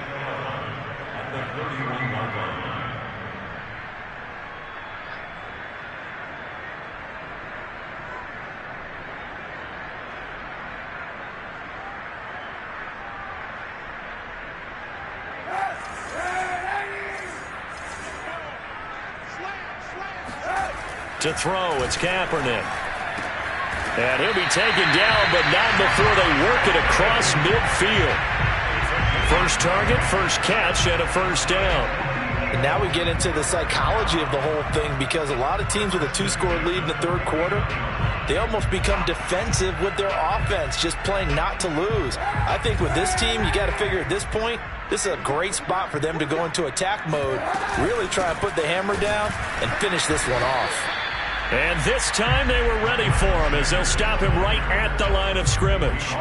He'll lose a yard there, and it's 2nd and 11. An interesting and intriguing decision there defensively, because they kept extra DBs on the field despite seeing the multiple tight end look that came out for the offense. I thought they were going to switch out of it. I didn't know if they felt they didn't have time or what the case was. Well, in any event, the extra speed allowed for great penetration as they stuffed that one behind the line of scrimmage. Flushed out right. And he'll cross over out of bounds right at the 25. Big yardage there on the scramble. It gets him a first down. Kaepernick was looking to throw, but then it became decision time. And when he saw they had room to run, he made the right decision to pull it down there, and he winds up picking up the first down.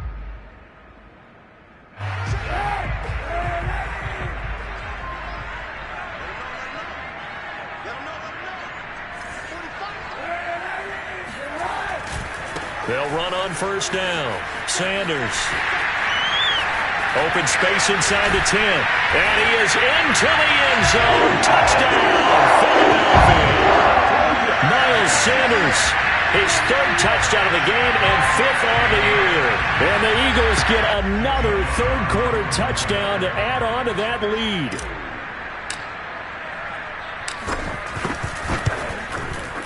Elliott good with a PAT, and that will make this a 19-point game.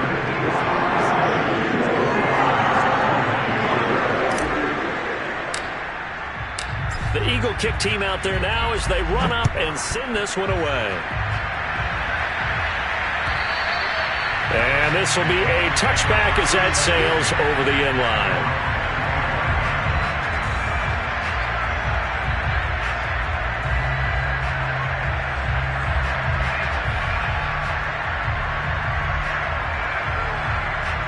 The Bucs offense set to begin their next possession. And 3 interceptions in this game. I would have to think, I wasn't a quarterback, but number 4 is kind of, you're like, oh, man, I can't throw 4.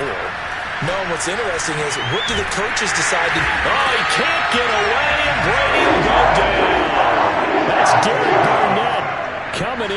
back into play. Oh, man, it's been a rough night for that offensive line, and it's only getting rougher. 5 sacks now that they've given up in this contest so far. It feels like the witching hour out here, doesn't it? Okay, stupid question. What's the witching hour? Yeah, the witching hour. That's when everything goes haywire late at night. 1 quarter remains here in this Thursday night matchup. You are watching the NFL on EA Sports.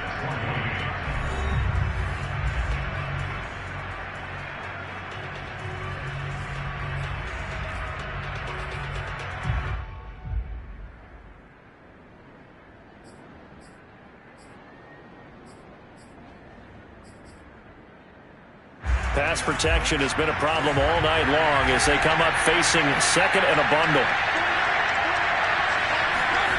Another try after the first down sack. Brady, and pressure coming, and they got him once again. Fletcher Cox in there to get him, and on the season now, that is 9 sacks for it. We've been around this league for a while, and many coaches never pull their starting quarterback, almost no matter the situation. In this case, though, I think he's got to make a decision. He's taking a pretty good beating out there. Yeah, with the deficit, maybe not wanting to risk an injury.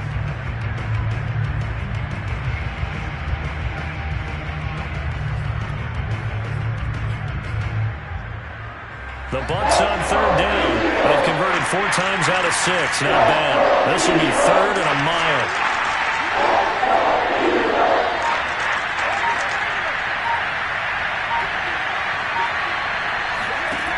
To throw, it's Brady. Going deep this time for Miller. And for the 4th time tonight, it's an interception. Picked off at the 36.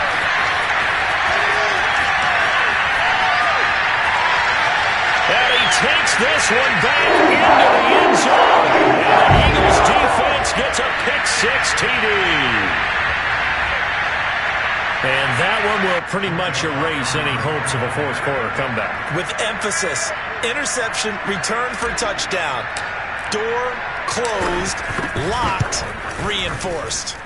Elliott good on the extra point, and that will bump the lead up to 26.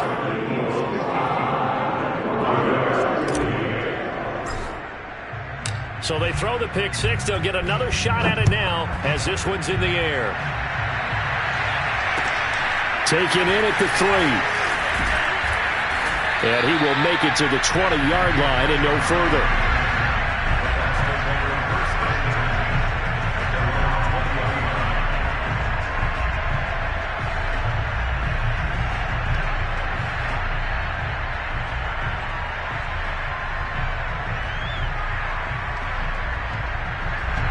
The Bucs offense set to begin their next possession. And you can sort of sense their dejection. That last pick-6 put the icing on the cake, so to speak, in what has been a rough go for them.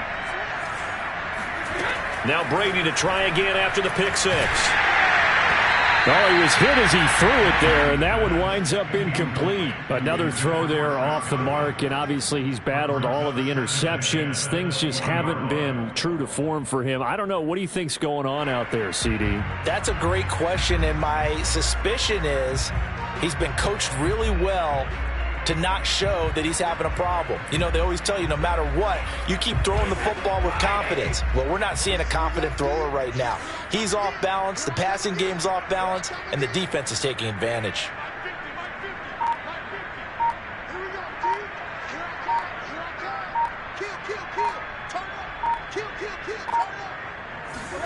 Brady again here on 2nd and 10.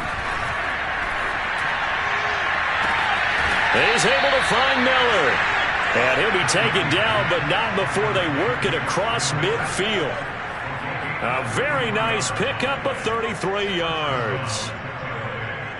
So the line of scrimmage moves all the way across the 50 now as they come up 1st and 10. Shotgun now for Brady. And that one drops down, incomplete.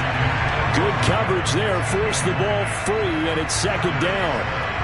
That incompletion is not a surprise with the way that this one has gone, and the frustration, the body language is evident everywhere. This team, they've really been put through the ringer in this one. The throw over the middle taken in. And he has another first down as they'll get the ball down to the Eagles' 23. That one goes for 24 yards.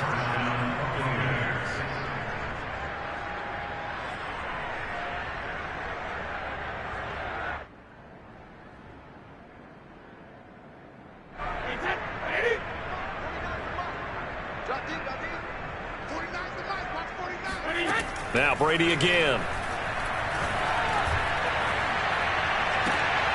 And my goodness, another interception. Darius Slay with a pick.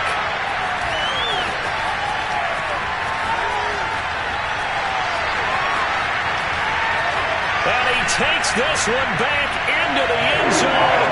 And the Eagles defense gets a pick-6 TD. Defensively, they've had their way in this one. That pick-6 makes that scoreboard even more lopsided. I remember talking with a guy in the league, and I said, what do you do when the game's like this? You know, it's pretty much over. You ready to go to the bench and hang out? He said, oh, heck no. I want to stay on the field. I might get some stats. I might get a pick or two. You like being out there at the end of these wide margins. When they have to throw it, that gives you more opportunities to go get it.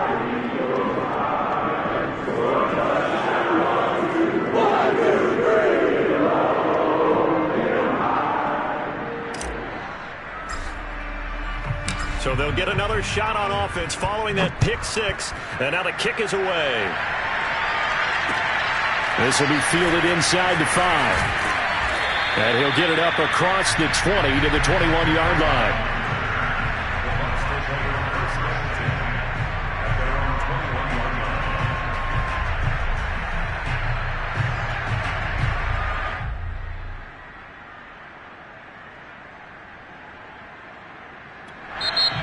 Now the Eagles will use the second of their timeouts. That's going to leave them with just one remaining here in this fourth quarter.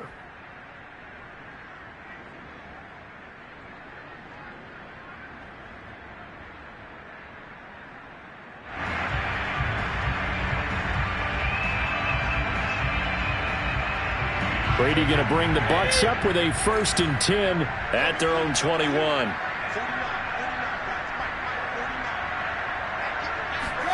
Throwing after the interception. Brady going up top for Miller.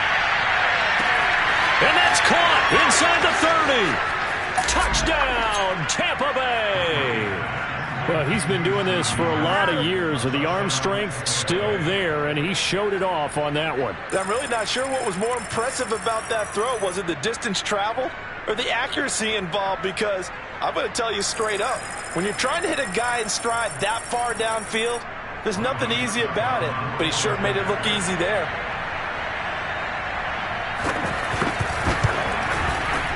Extra point up and good by Succop. And that trims the lead a bit, but still standing at 26 points.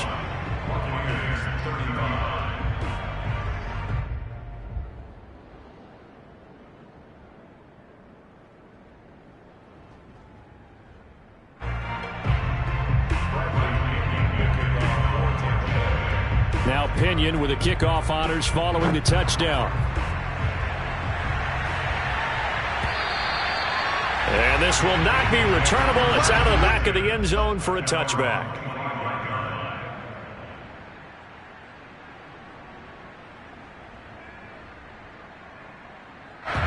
The Eagles offense set to begin their next drive. And it's starting to look like that 3-game losing streak is going to be a thing of the past here. Coming up 1st and 10 in the fourth quarter.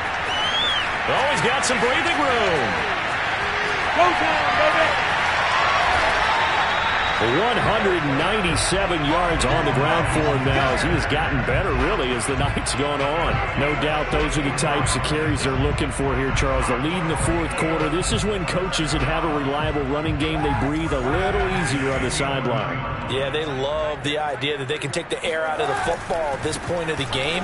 That means they're really counting on that offensive line, counting on the runners, taking care of the football. Because you're going to tell your quarterback, hey, no time to be a hero. We're not going to throw it here. Just eat up that clock. And if you have the ball, they can't score. It's a second down run with Sanders. And they get to him quickly here as he's stopped right around the 13. He'll get a couple yards back, but not more than that. They'll be left with 12 yards to go on third down.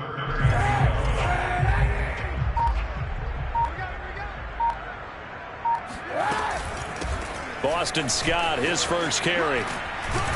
And he'll be brought down well short of the first at about the 9-yard line. And now the Bucs deciding to take a timeout defensively. It's just their first. They'll be down to 2 remaining as we step aside here in the fourth quarter. The kick by Elliott is good. And that will extend their lead even further. So it's 3 more points, and that widens this thing out even further here in the fourth. And you know in this league, you can never have enough points, but this widens it out, as you said, and now it's all about ball control, isn't it? This will be fielded inside the 5. And he'll take it a yard or so past the 20, call it the 21.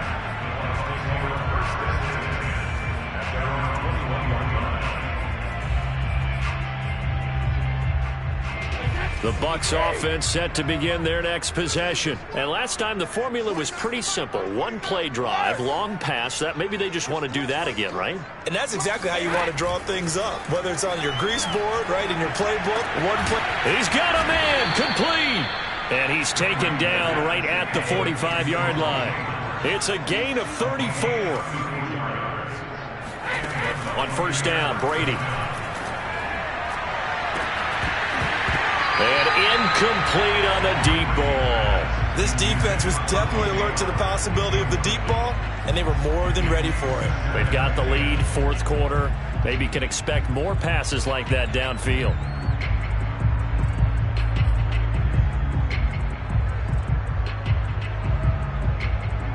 So after the incompletion on first, now 2nd and 10. Brady now to throw.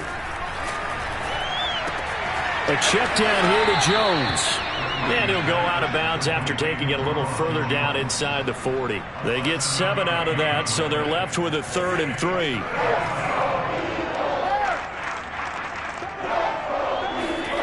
Here's Brady. Going deep this time for Miller. And this is dropped. Oh, it's incomplete. He had a big gainer in his sights, but he could not reel it in. I guess at this point, Charles, heck, why not take some shots? I would agree with that totally, because a big play can't hurt at all. Heck, you might get a pass interference call out of it. Somehow the ball might get tipped up and you come down with it.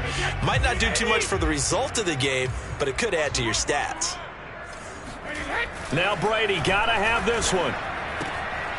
He finds his man, complete. That's Hudson. And he'll cross over out of bounds right at the 25. No reason not to try it there, and they do indeed convert on 4th.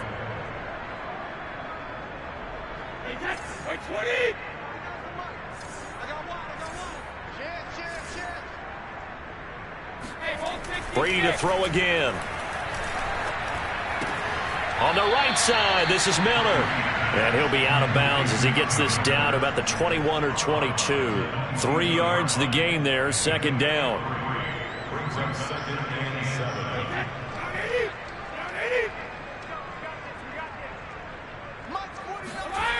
Brady.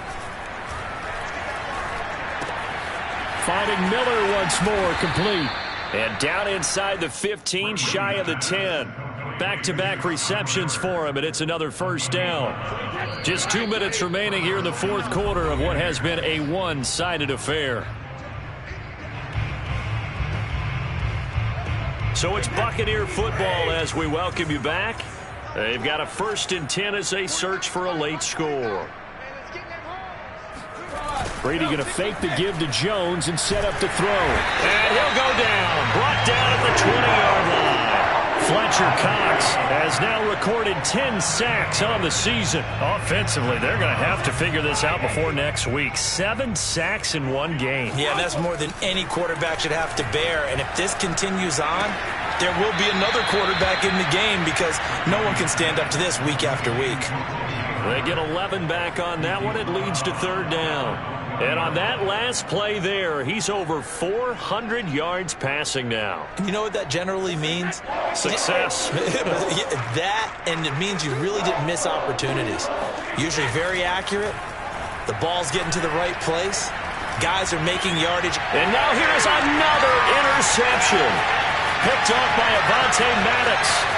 Through an opening, and there he goes. And a super return as he gets us all the way down inside the 25-yard line. Well, it wasn't always pretty, but the interception there, that means that they should get out of here with a victory. Yeah, this is not a game that they're going to preserve for posterity on defense, but they did finish it off, didn't they? They did make the winning play to close things out. They'll take that one and head to the locker room.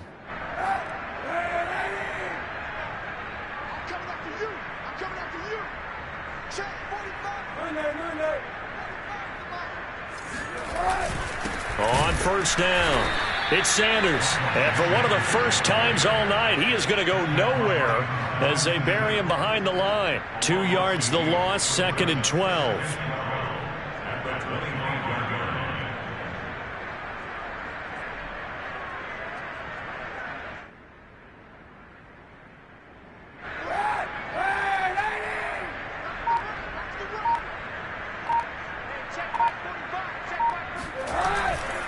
Another run with Sanders. The second down play, not much better than the first, just a gain of 1 there. Well done to sniff that out defensively. He had it diagnosed pretty quickly. I love that description because diagnosed is perfect on that one. Read his keys, made the play, and he couldn't even get going moving the football. The chance of wasting this great starting field position, a real threat. This is 3rd and long.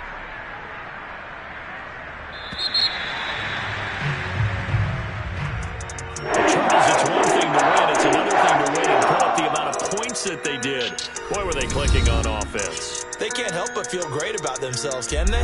I mean, what a game to put up that number of points, continually feeling like they're moving the ball and things are working and clicking. They think that they can bottle this and carry it with them. And as an offensive coordinator, you just don't think you can do anything wrong. Whatever you call, run, pass, it's all going to work. That's called being in the zone. So for the Eagles, they climb back to 500 now at 3 up and 3 down. And they'll get a few extra days to get ready for next week. Meanwhile, for the Bucs, they can't quite seem to turn things around as they fall into 2 and 4 now on the year. And they'll get a chance to redeem themselves next week at home against the Chicago Bears.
Choose the team you want to continue ahead to begin. The Home tab is your franchise dashboard. Keep track of your goal.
This is the player card. This player has a zone ability.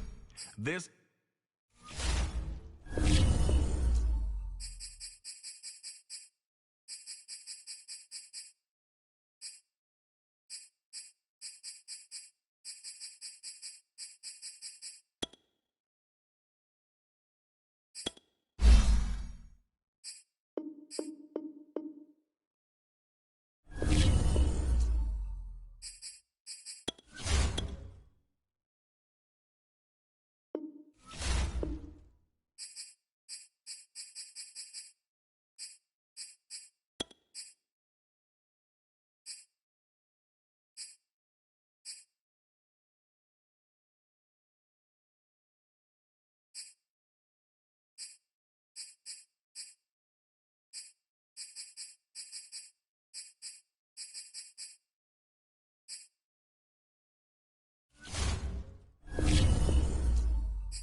These players are on the last year of their contract.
Choose the team you want to start your franchise with.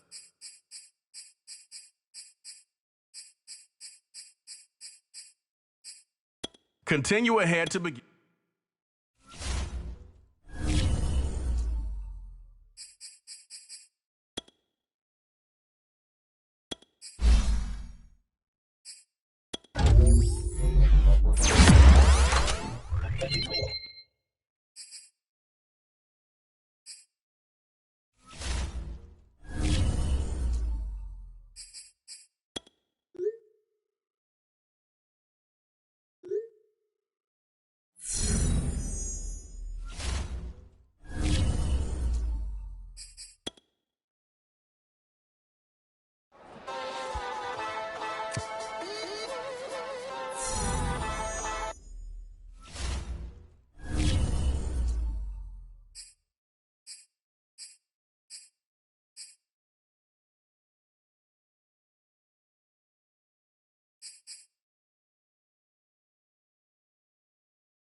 rain is falling. The fans are soaked. But here's the bottom line. We've got football at M&T Bank Stadium in Baltimore, Maryland.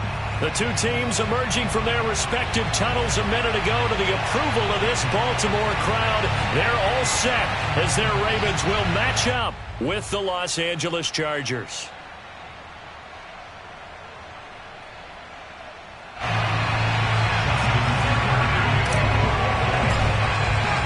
Set to go now in Week 6 of the NFL season, and we are underway on EA Sports. Now D.D. Westbrook to return.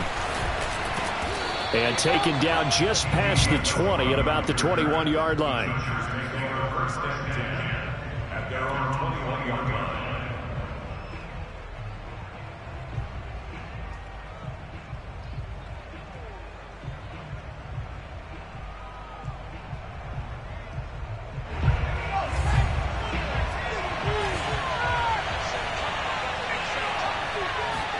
Off the play fake to Eckler, it's Herbert.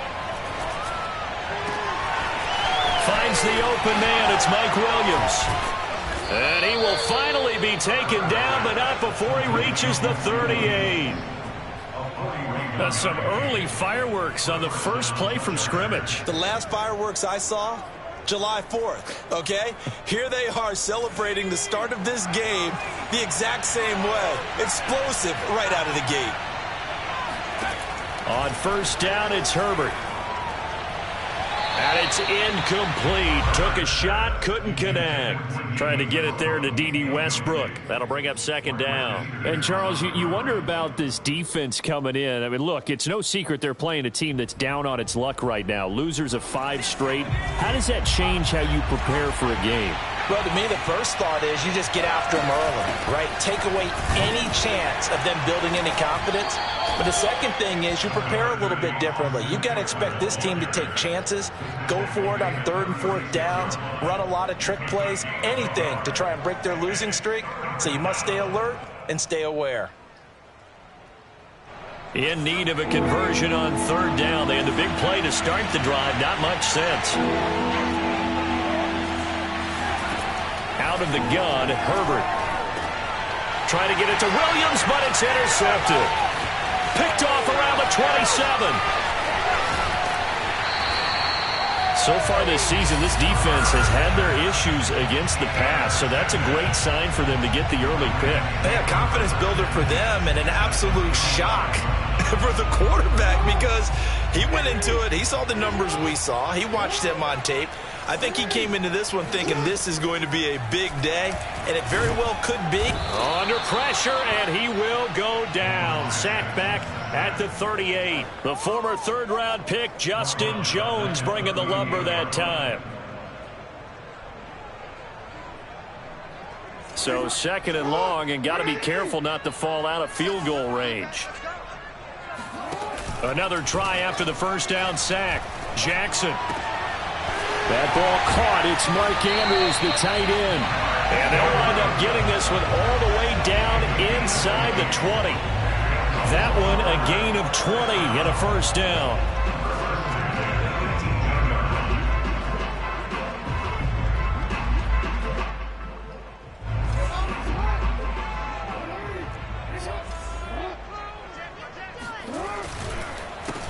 First carry now for Gus Edwards. 2 yards on the pickup there. It'll be 2nd and 8. Typically, we think it's the strong safeties that are better tacklers, especially closer to the line of scrimmage amidst traffic. But in this case, how about the free safety coming up and making the big-time play? The last run got a couple. Here's 2nd and 8. Jackson now.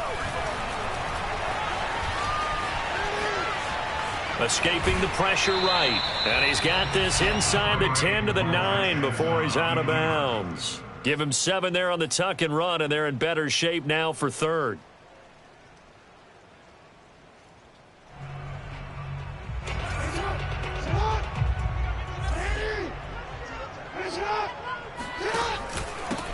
They'll try to run for it with Dobbins. And Dobbins, he is not going to get there. They stop him short of the line to gain. They'll be marked inches short. No gain on the play. And that's going to lead him to 4th down.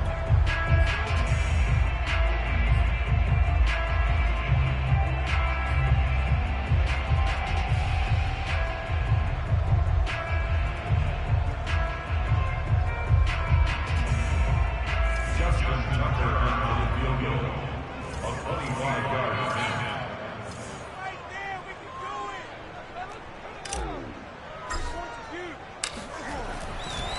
And he'll try and throw here on the fake. The fake field goal catches everyone by surprise. And the Ravens have taken the early lead. So a fake field goal run in for the touchdown. That can be a huge momentum swing. And that's got to drive a defensive coach and a special teams coach crazy. Someone else running it in on a fake field goal when you're supposed to be alert for it. Terrific play by the offense. Not so much by the defense. And that'll be a little too hot to handle as it will skip through the end zone for a touchback here. The Charger drive about to get going. And now the Raven defense going to call a timeout. They'll have 2 remaining as we step aside here in this first quarter. And there are parts of their last drive they'd like to emulate. And, of course, they'd like to forget the ending, the interception. But they did put together, Charles, a nice sustained drive to get him down the field. Yeah, and unfortunately for them, the only thing that matters is part 2, right? Because once they threw the interception and finished off the drive, that does them no good to go back and say, well, you know, we had to... Into heavy traffic, and it's intercepted. Picked off by Deshaun Elliott. And his guys are going to take over at the 39-yard line. CD, I know it's just his second year in the league as a quarterback, but that's going to be one when he flips on the tape. He's like, I shouldn't have thrown that ball. No doubt about it, and his coaching staff will be emphatic about he shouldn't have thrown that ball. But remember, second year, as you noted, on-the-job training, so he's got to take this feedback that he's getting, negative or otherwise, and turn it into positives moving forward. Now, here's a look for the end zone, but that one's going to wind up incomplete. Sammy Watkins, the intended receiver, and it's second down.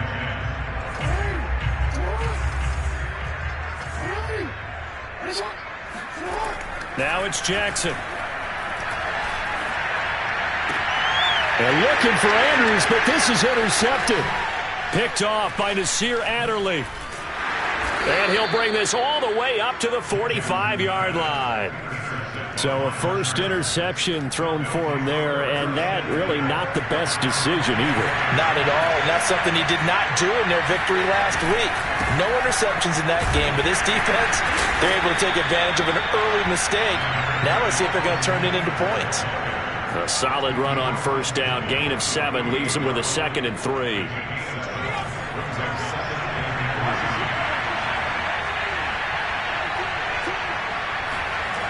Herbert.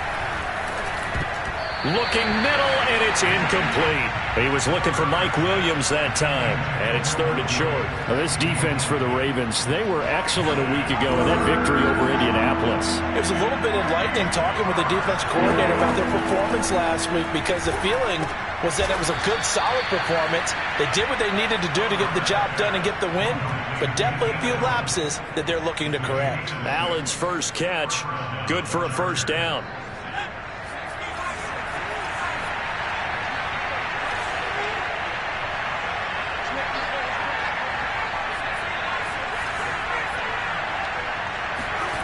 A play fake, and now Herbert to throw.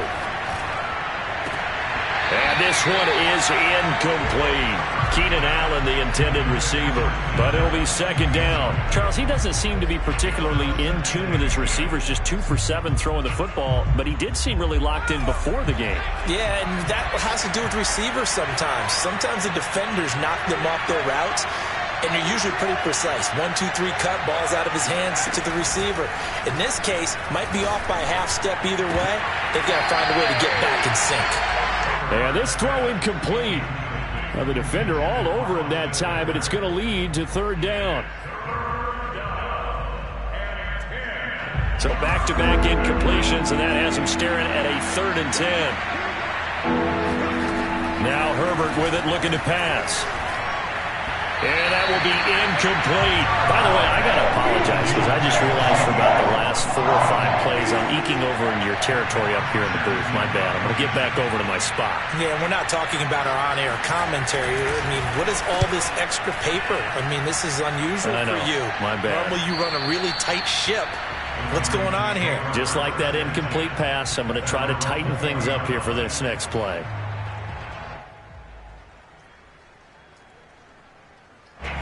The Raven offense set at the line for this next drive. And following the interception, we'll see what they can put together on this drive. I can hear my old college coach right now. He always used to tell us before every game, the team making the fewest mistakes will win. What they're hoping is that last mistake is their only one of the game. Coaches, that's all they talk about, turnovers, right? Minimizing those and maximizing opportunities. 9 yards is the pick up there, and they'll have a 2nd and 1.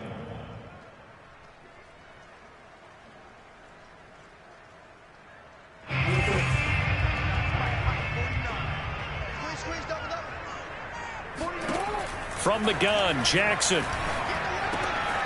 Catch is made by Marquise Brown. And able to get this one across the 45 before he's brought down. Marquise Brown is definitely a guy who can take the top off of the defense and make the big catches downfield. Also known as Hollywood. Now in his 3rd season from Oklahoma. Wants to make more catches like the one we just saw there. The routine variety.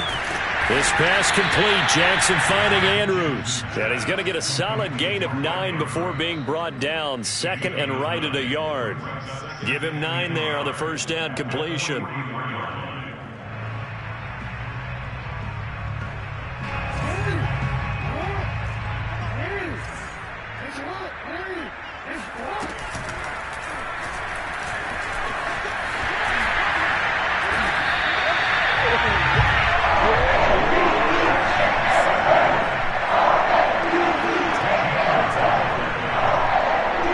So 1st and 10 now from the 30. Jackson hit, and he lost the football. And picked up by the Chargers. Does the big boy have the juice? The 30. And a great return here gets this one all the way down to the 26-yard line.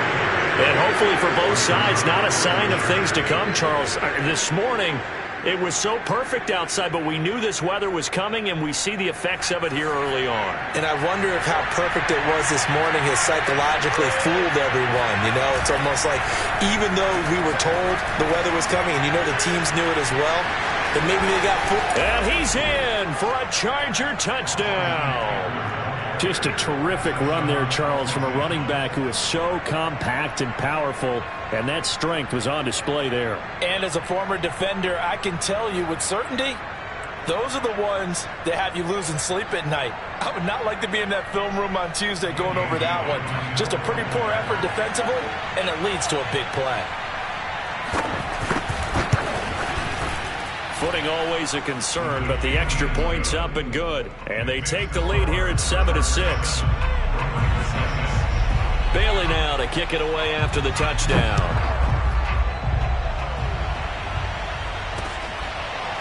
Devin Duvernay now returning from the end zone. And he's probably realizing he should have stayed in the end zone as he can only muster a return to the 14-yard line. The Baltimore offense at the line, set to get going. And last time the turnover on the fumble, and they were in enemy territory, so that had to be very frustrating. Down on the scoreboard here, can't do it again. You nailed every part of what was frustrating. Down on the scoreboard, had a drive going, had pushed it past the 50-yard line, so they thought they were in striking distance, and to come away with nothing, not a good feeling at all, to put it mildly. Now they can't afford to do that again. Yeah, now can they get that bad taste out of their mouth here? After one, a one-point game, 7-6.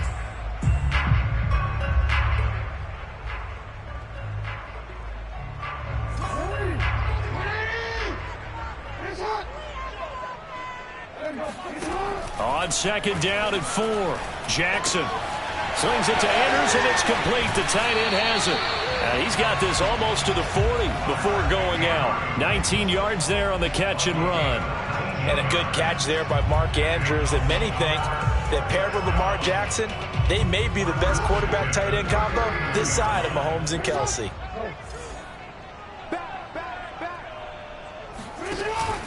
On 1st and 10, it's Dobbins.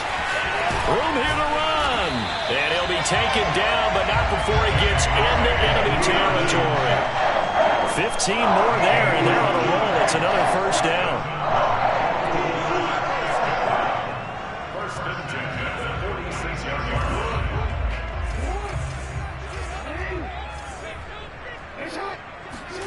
Off the play fake to Dobbins. Here's Jackson. And incomplete. A drop there in the middle third of the field. That'll bring up second down. Fair to say, hasn't been his best game throwing the football, but also not getting a lot of help out there either. Yeah, you nailed it pretty well, you know. He's got to throw it better. Got to get more help. Obviously one that should have been caught. They've got to find a way to bring those two elements together so they can make some progress in this one. And all the way in for a Ravens touchdown. Well, what a first half he's had running the football. Another terrific run there, and this one finds the end zone. Well, we know the guy's capable of coming up with big plays in the running game, and his offensive line knows it. Oh, and now they're going to fake it. And out of bounds all the way down at the 3. Okay, they went for the fake off of the extra point attempt. It's a long way to go, and they didn't get there. Didn't get it completed successfully. Did someone dare them to do that? Did someone double dog dare him to do that? What was maybe that? they saw something on film, but do you see something on film when it was to try something from the 15 on a PAT? I don't know. The only thing they needed to see on film there was a snap, a hold, and someone kicking the ball through the posts. The Charger drive about to get going in the midst of, well, let's just say a not-so-rosy losing streak. They've got the open week, though, coming up next weekend, so you have to figure this to be a game that they dearly love to have. Oh, indeed. They have to have this one because that's something positive to take with you when you go away for a few days, and it actually releases your mind. If they lose this one, that mind stays cluttered the entire time they're away, and they've got to scramble to get back in sync when they start playing again. To throw again on second down. Herbert, that one complete to D.D. Westbrook. He'll be dropped after a gain of about 6 across the 30 to the 31. They get 6. That'll leave them with 3rd and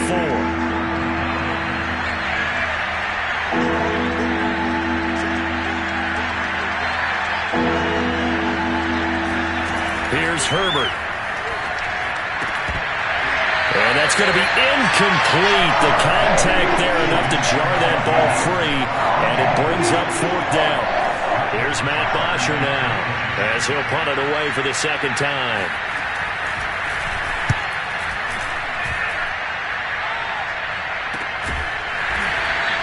That'll go as a punt of 32 yards. And the Ravens, they'll take over. The Raven offense set at the line for this next drive. And it's a unit last drive that did it all on the ground, Charles. And they controlled it from the interior, big on big, right? Offensive lineman versus defensive lineman. But you know, in order to keep the football moving downfield, other people have to get involved as well. Your wide receivers, your tight ends, lead runners, anything that you have possible to get in front and keep the ball moving. And now the defense may be looking out for a pass coming up. On second down, a run with Dobbins. He'll get only 3 there, so it leaves him with a 3rd and 7 ahead. Well, that's a good start to this drive on the defensive side of the ball. Forcing completion on first down, then you're able to shut down the running play on second. Yeah, I wouldn't be surprised now. A little bit of pressure going at the quarterback in an expected passing situation. On 3rd down, Jackson. Eluding the pressure right. And he's taken down at the 43, but not before picking up the first. Give him 7 on the tuck and run, and it'll get him a new set of downs.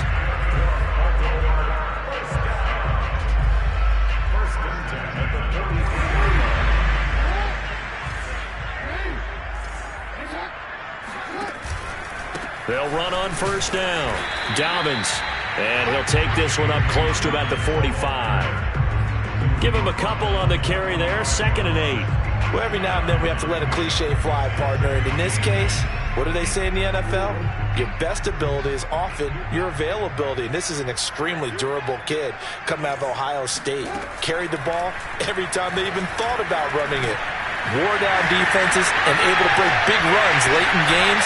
J.K. Dobbins going to Baltimore, an absolute perfect fit. The catch and run pays off for 29 yards. And this was a nice example of an offensive coordinator scheming his guy open. Just a little underneath route, just trying to free up some space, and it worked awfully well. got him not just space, but plenty of room to run after the catch to pick up really nice yardage. Throwing now, Jackson on first down. He's got his man, it's Andrews. And inside the 20 before he's brought down. 10 more there and another first down. Good strong throw and catch right there. And so far in this game, the alleys have been open for them to get completions, and they're taking advantage of it. So the ball down to the 16 here for 1st and 10.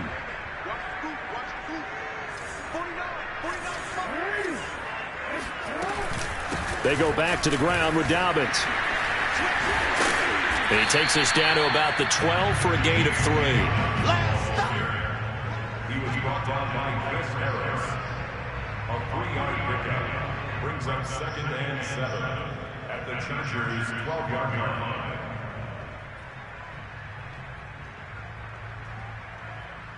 Second and 6. No, scratch that. 2nd and 7.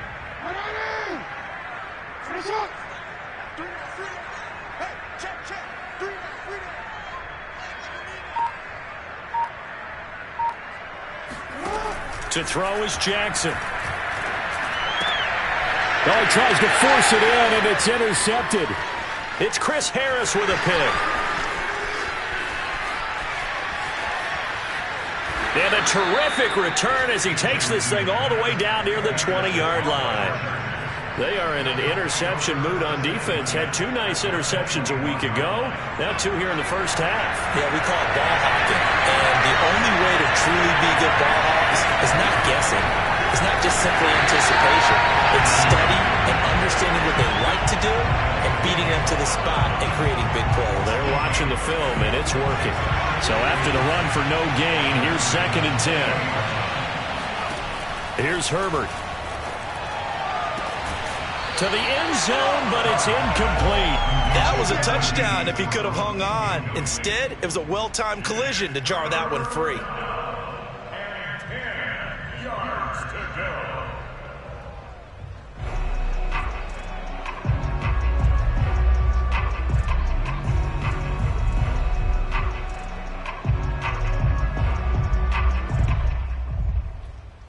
The Chargers on 3rd down. They've only converted once in 4 tries. This is 3rd and 10.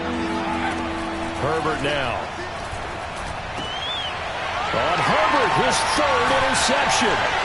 Picked off by the Pro Bowler, Marcus Peters. And he returns it here to his own 18-yard line.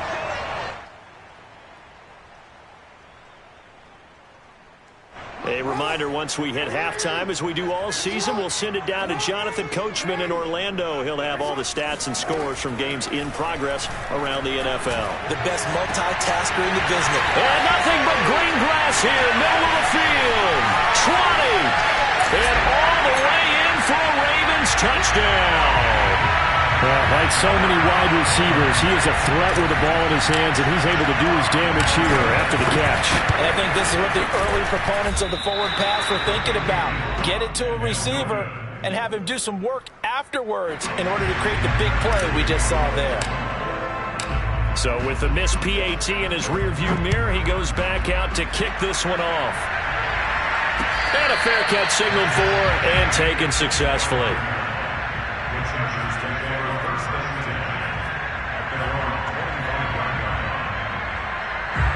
The Charger drive about to get going. And with 3 interceptions thrown already, we'll see. Do they rely more on the ground game here? They may have to change things offensively to try and settle. And that's caught inside the 35. And they're going to have this in a great spot way down in Baltimore territory. Long developing route there on the post corner, but it was worth the wait. It certainly was. I love the way you described it because you do have to sell the post. Usually a couple of steps towards the middle of the field in order to get the defender to turn his hips. And then he breaks off towards the corner, and off he goes. Well executed. And now a throw on first down there, but it's incomplete. Austin Eckler, the intended target. And now it's 2nd down.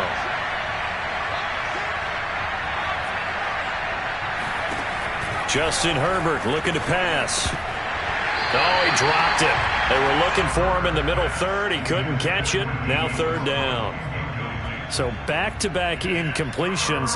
Third down here and 10, but you're still in field goal range. And that's the thing to keep in mind. They're in field goal range. So now you don't take any unnecessary risks, but you try and find a way to get back to what you were doing earlier in the drive in order to finish this one off.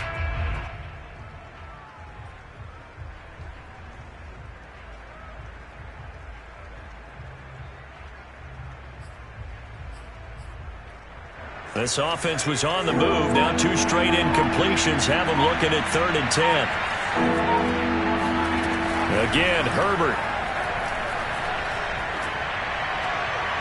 And that is incomplete. Fine work by the Baltimore defense to help bring up 4th down. Has to be a little bit of frustration there. Back-to-back incompletions. Receivers blanketed on both attempts, this time on 3rd down. And Bailey able to knock it through. And that'll make this an 8-point game. So the drive stalls out inside the 15-yard line, but they do get 3. And I've talked with enough players nowadays, and when they have these types of kicks, that no one says to their guy, hey, that's just like making an extra point, piece of cake. Because the extra point is not a piece of cake anymore. But kicking a field goal from that distance, just give him confidence and let him knock it through. Now after the field goal, Bailey will kick it away. On the return, Devin Duvernay. And out a little across the 25 to the 27. Now after the completion, we're going to get a timeout, an injured player. While the training staff works on him, we'll step aside and be right back. The Baltimore offense at the line, set to get going. And with an 8-point lead, probably not too much of an impetus to try and do too much here. Jackson hit, and he lost the football. And picked up by the Chargers. And he takes it back to the house. It's a fumble recovery and a Charger touchdown. Second time he's lost a fumble. This one hurts more. It's returned for 6. He's been under a lot of duress, hasn't he? Pressured, hurried, harassed the whole game. Well, the offensive line not giving him a lot of help. Not a lot of help, but the bottom line, he's got to take care of the football. A little surprising they wouldn't go for 2, but this is up and good. And this is now a 1-point game. The return is Duvernay. And he'll be brought down right on the chalk of the 20.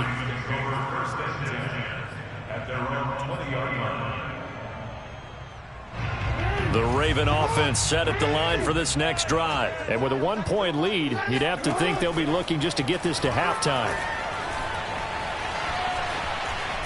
Flush to his right. It won't be a sack, but it's no gain, and it brings up 2nd down. Now another timeout called for by the offense, as the clock will stop with just under 30 seconds to go in the first half.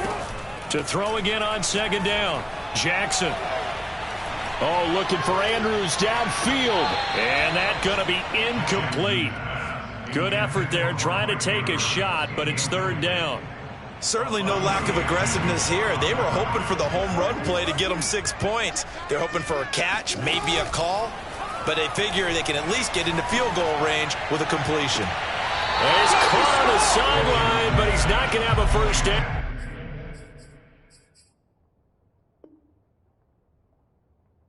They say he was out of bounds, so a big call there that brings up 4th. So on 4th down, here's Sam Cook to punt it away. Back deep, D.D. Westbrook. Oh, it's a wobbler here. Well, not good at all. Punt of just 24 yards there. And control of the football switching hands with very little time remaining until the half.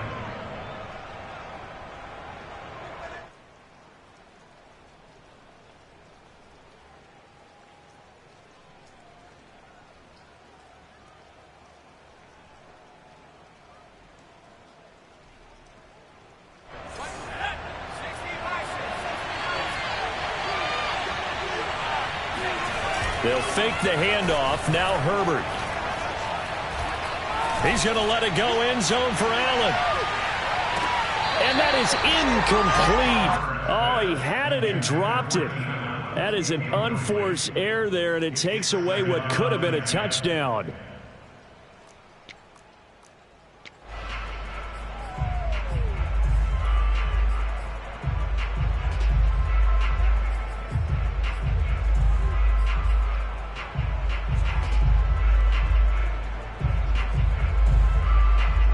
An incomplete pass on first down. That leads to a 2nd and 10.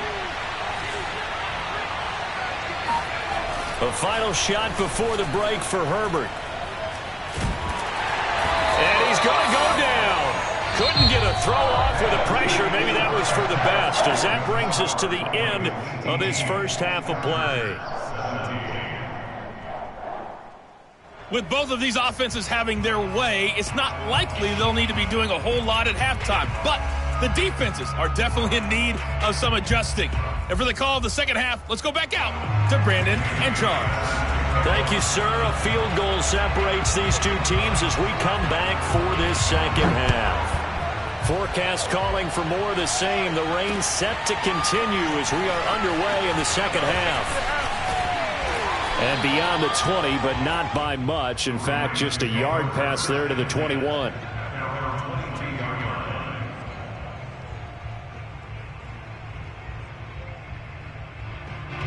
The Baltimore offense at the line, set to get going. And they've got the lead. CD, what do you think the message was at halftime? I don't think the message was too drastic, I think, at the half, or that they need to change things too much. I do think the offensive line could play a little bit better. And I think they'll try and help them out more. They'll probably keep a tight end in a few more times and maybe add a running back to the formation to pick up those pass rushers, because they probably allowed a few too many sacks for comfort in the first half.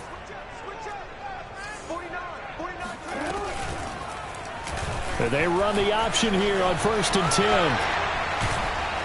And he's going to get a solid gain of 9 before being brought down. 2nd and right at a yard. Well, that's what he can do, when he keeps the football. It's not a huge gain, but it shows how hard it can be to stop him. Yeah, and I thought the defense had that one pretty well contained. And, in fact, they probably came up and felt pretty good about what they did. Then they looked up and realized he still got good yardage out of it. He's a tough guy to stop. Jackson throwing on target to Brown. Now Brown, he lost the football. And picked up by the Chargers. And they are going to set up shop at the 32-yard line. So turnovers, Charles, you figure will be key in the second half, and that's a big giveaway there. Yeah, and as you and I both know, coaches are always preaching ball security, and none more often than right here in the second half of a tight football game. Now you've got to believe what the coaches are saying and take care of that football. He takes this one across the 35 to the 36, a gain of about 4. I feel like I could see what he was thinking on that carry. Wanted to follow that big tackle through the hole. Ended up only getting 4 yards on the carry. I think he had designs on that one being bigger. That throw into the arms of Allen. And some room to run now. And he'll be out just a yard or two shy of the 30. The catch and run going to wind up netting him 33 yards. Hey, you need a big play? Go to your big play guy. Listen, that's football 101. When you have to have it, you expect that guy to step up. A lot of people call these receivers divas. Sometimes just leadership when they get in the huddle and say, get me the ball. I'm about to make a big play. Flushed out right. Finding room to the 20. And out of bounds all the way down at the 3. Big yardage there on the scramble. It gets him a first down. Looks to me, partner, like he's learned a little bit, because earlier in the game, I think he was trying to force a lot of throws into his windows that just weren't open. Yeah, the interceptions had plagued him, especially a second interception. And he takes it in for a Charger touchdown. Austin Eckler with his second touchdown of the game and 5th on the year. And the Chargers are going to retake the lead. He's given him a little jolt, just gave him the lead there, but 2 TDs now in the game. And that jolt puts them in the lead. What a terrific job by him. He is carrying the ball and simply saying, I want to win. And now he's hoping his defense has that mentality as they try to hang on to that lead. Oh, I was just about to say he had missed an extra point all season, but there it is. His first miss, no good. Now he's back out there to boom this one away, maybe with some frustration after the PAT miss. Devin Duvernay now returning from the end zone. And this return will net positive as he gets past the 25 and up to the 27-yard line.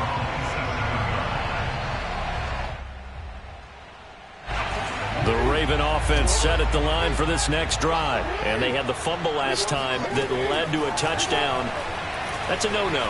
We'll see what they do here this go-around. A big no-no. Put that in capital letters. And now look at this. Big gain, but a fumble. And some room to work. Much like a running back going through the line, quarterbacks have to be aware of protecting the football as well. He left it exposed that time, wound up having it knocked free, but fortunately, had an alert teammate who was able to get it.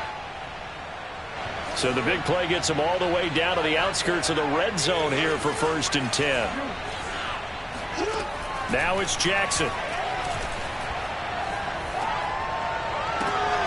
Looking right side, and that's complete to Watkins. And he's down inside the 5 at the 4 before he's out of bounds. 19 yards on the pickup there, and now they'll have it 1st and goal.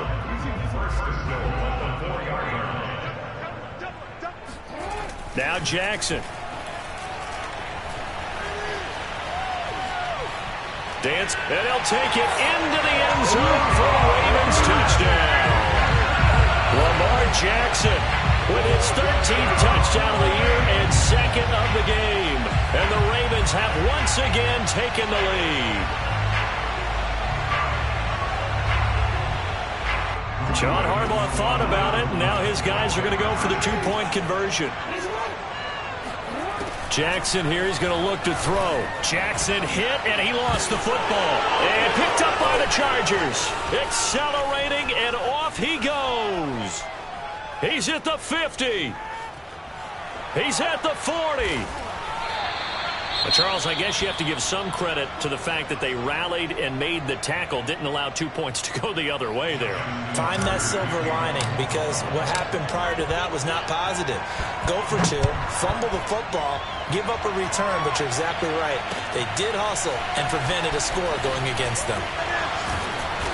And he had no room to run as he's tackled down inside the 20. The Chargers take over 1st and 10 at their own 18-yard line. The Charger drive about to get going. And they were able to punch it in the end zone last time. They'll be looking to do that again here for the defense. Obviously, they'll be looking to stop them from punching it back in the end zone. It always is punch-counter-punch, isn't it? And which team has the advantage? Well, let's just go back. Last time on offense, they rolled downfield, got into a good rhythm.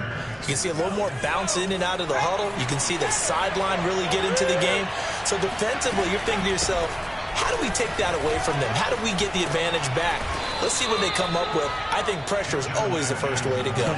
You love pressure. I love it. We'll see if they dial it up this drive. It'll go as a gain of 11 and a Charger first. I'll tell you, far from ideal conditions to play in, but neither offense has had much trouble. Plenty of points to go around. 1st and 10. Running on 1st down, Eckler. And he'll get it into enemy territory just across midfield at the 49. 63 yards rushing for him now with a couple of touchdown runs to boot. Partner, I remember a coaching friend of mine used to tell his running backs before games, make sure you run and jog with your offensive line in pregame. Get used to the ground shaking when those big behemoths start to create space for you up front. He did a pretty good job of just following those guys through there for a nice explosive run. A gain of 5, good enough for the 1st down. They were not fooling around at all, were they? 2nd and short, and they brought out the heavy package.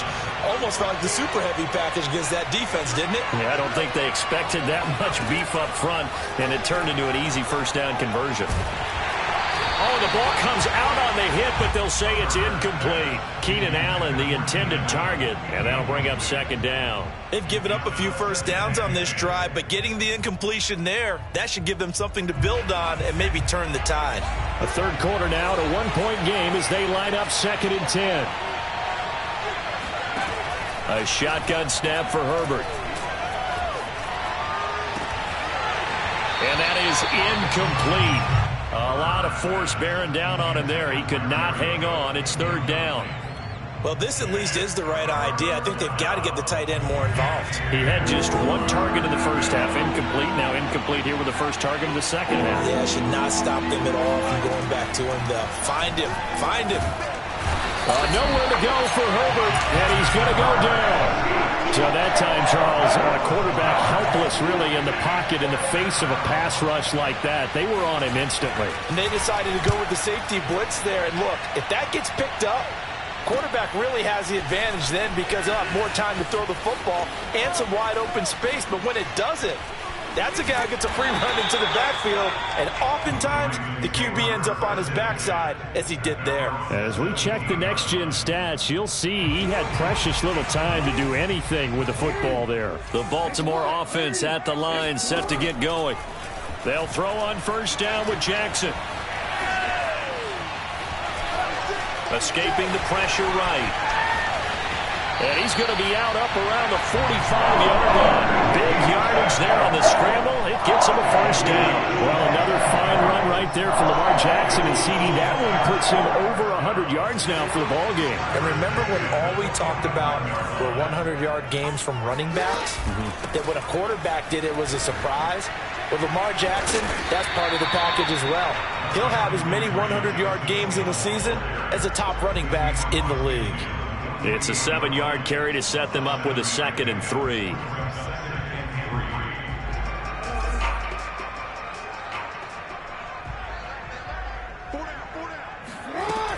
Jackson going to give this one to Edwards. And he'll be taken down at the 44-yard line. 4 yards the pickup, first down.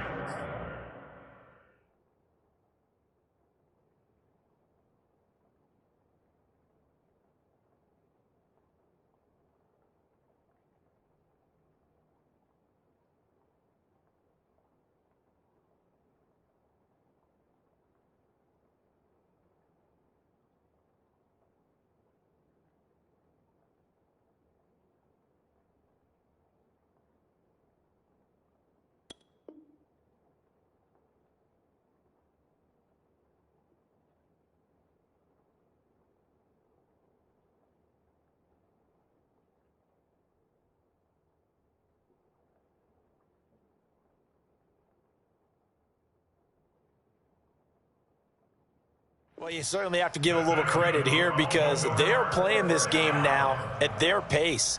This is ball control football, sustained runs, taking their time and making it work.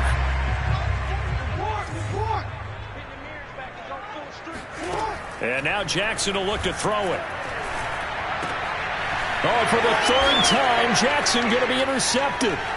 Derwin James with a pick. And it's a big turnover there on the final play of the quarter.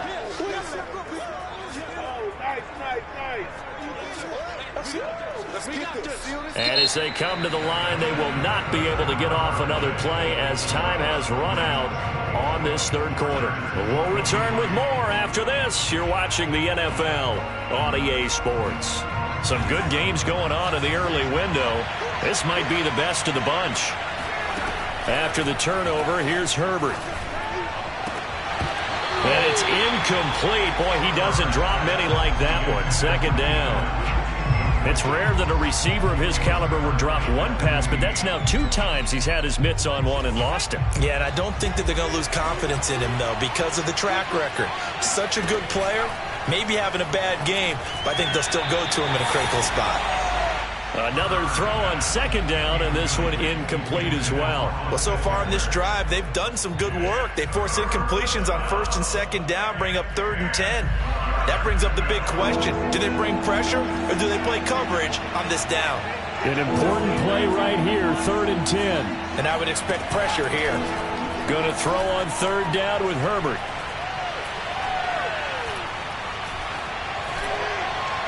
It's incomplete. Took a shot, couldn't connect. We've seen that the deep ball's been a part of their game plan all afternoon, but they've had trouble hooking up on it, unable to successfully find the end zone over the top.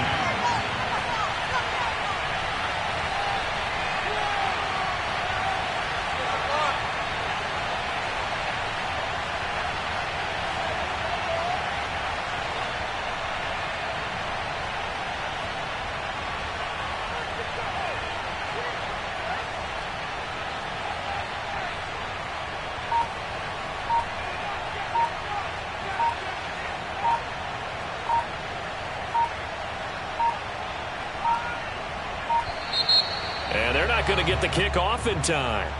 And that'll set them back 5. Here's Matt Bosher now as the drive goes backwards, so he's on to punt it away.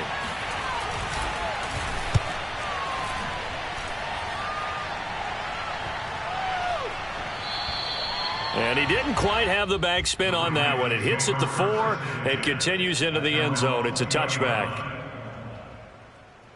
Jackson and the Ravens come up now 1st and 10 at their own 20-yard line. The drive starts with a carry by Edwards. He'll get about 3 as he's taken down at the 23. That's it. That's what you want. Straight ahead positive gain. Just keep that clock ticking. Now 2nd and 7 from the 23.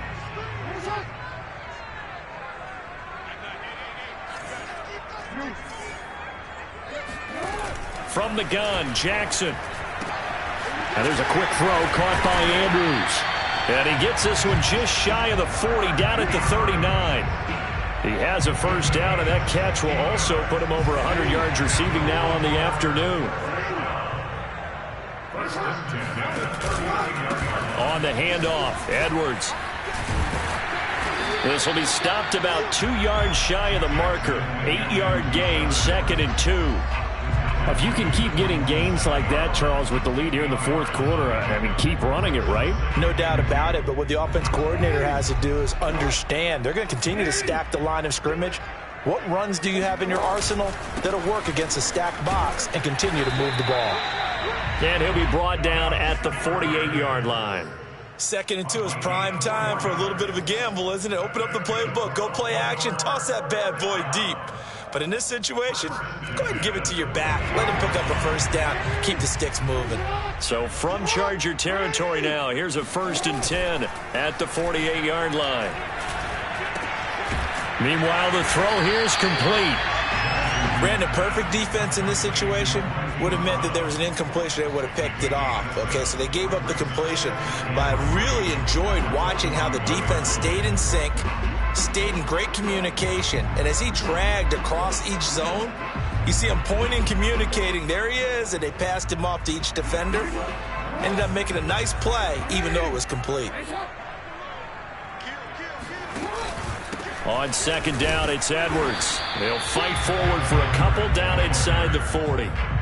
Pretty good job defensively. Thought he was going to get it, but they knew where that marker was, and they stopped him just short of it. What it does is emphasize that strategic football and situational football is not just played on the offensive side, is it? Defense understanding, as you noted, where the first down marker was and making sure they didn't get there. The Ravens on 3rd down. Just 1 for 3 thus far. They're looking at 3rd and the nose of the football. Here's Jackson. Open man is Bateman. It's complete. And he's going to have the first down, yardage to the 35. Jackson to Bateman there, first down Ravens. And that pickup of a first down, that's going to leave a mark because they really needed to stop them there, didn't they? So frustrating. Defensively, you're a play away from getting that football back here, down late. Tough. Now they've got to find a way to create a turnover or takeaway. Otherwise, this one will probably get away from them. And he is going to lose yardage here.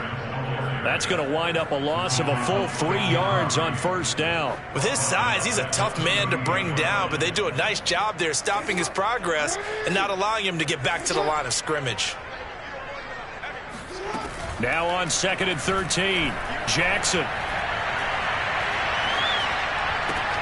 A dump off now to Hill. Call it a pickup of 7, and just like that, it's 3rd down. That's now 4 completions in a row. A good bounce back following the interception last drive. Certainly not letting it affect him, that's for sure. And we all know interceptions are going to happen. So the big trick, don't let it affect you going forward. Most of the good quarterbacks, they just tell the ball boy, get that one out of the rotation, give me a fresh ball, and let's go. He's got his offense moving again. Throwing left side, it's complete. And in for the Ravens touchdown. Gus Edwards, his 4th touchdown on the year as the Ravens push further out in front. Well, that was absolutely ideal for them, wasn't it? Trying to salt this game away. I think one of my kids just graduated in the amount of time they had the football. That was absolutely impressive. Everybody wants those salt away the game drives. What makes them successful? Well, when you're able to mix run-pass, when you're able to control the football and stay ahead of the chains, I'm using every cliche I know, but that's how you get it done because you're not taking negative plays, and that way you're able to run what you want to run when you get a chance to call it. The Charger drive about to get going. There's still plenty of time here in the fourth quarter. In just a one-possession game, down 8. They'll be looking for the touchdown and 2 points. Nowhere to go for Herbert, and he's going to go down. He was still looking through his progressions and going through his receiver options, and while he was doing that, the defense got to him quickly in the pocket. And it was a great example of zone coverage. Well executed, well coordinated. All the receivers were covered, and he couldn't evade the rush back in the pocket. And, a crusher there as it's intercepted. Picked off by the Pro Bowler, Marcus Peters.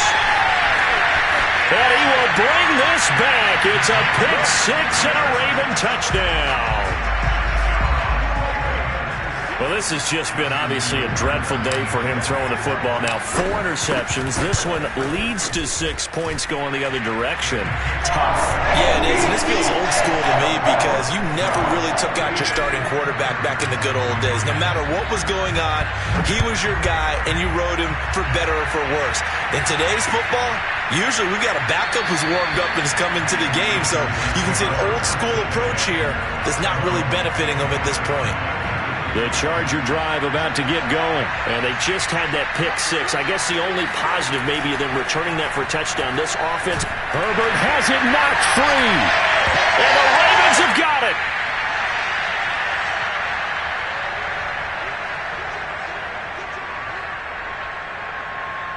So it's Raven football here as we welcome you back.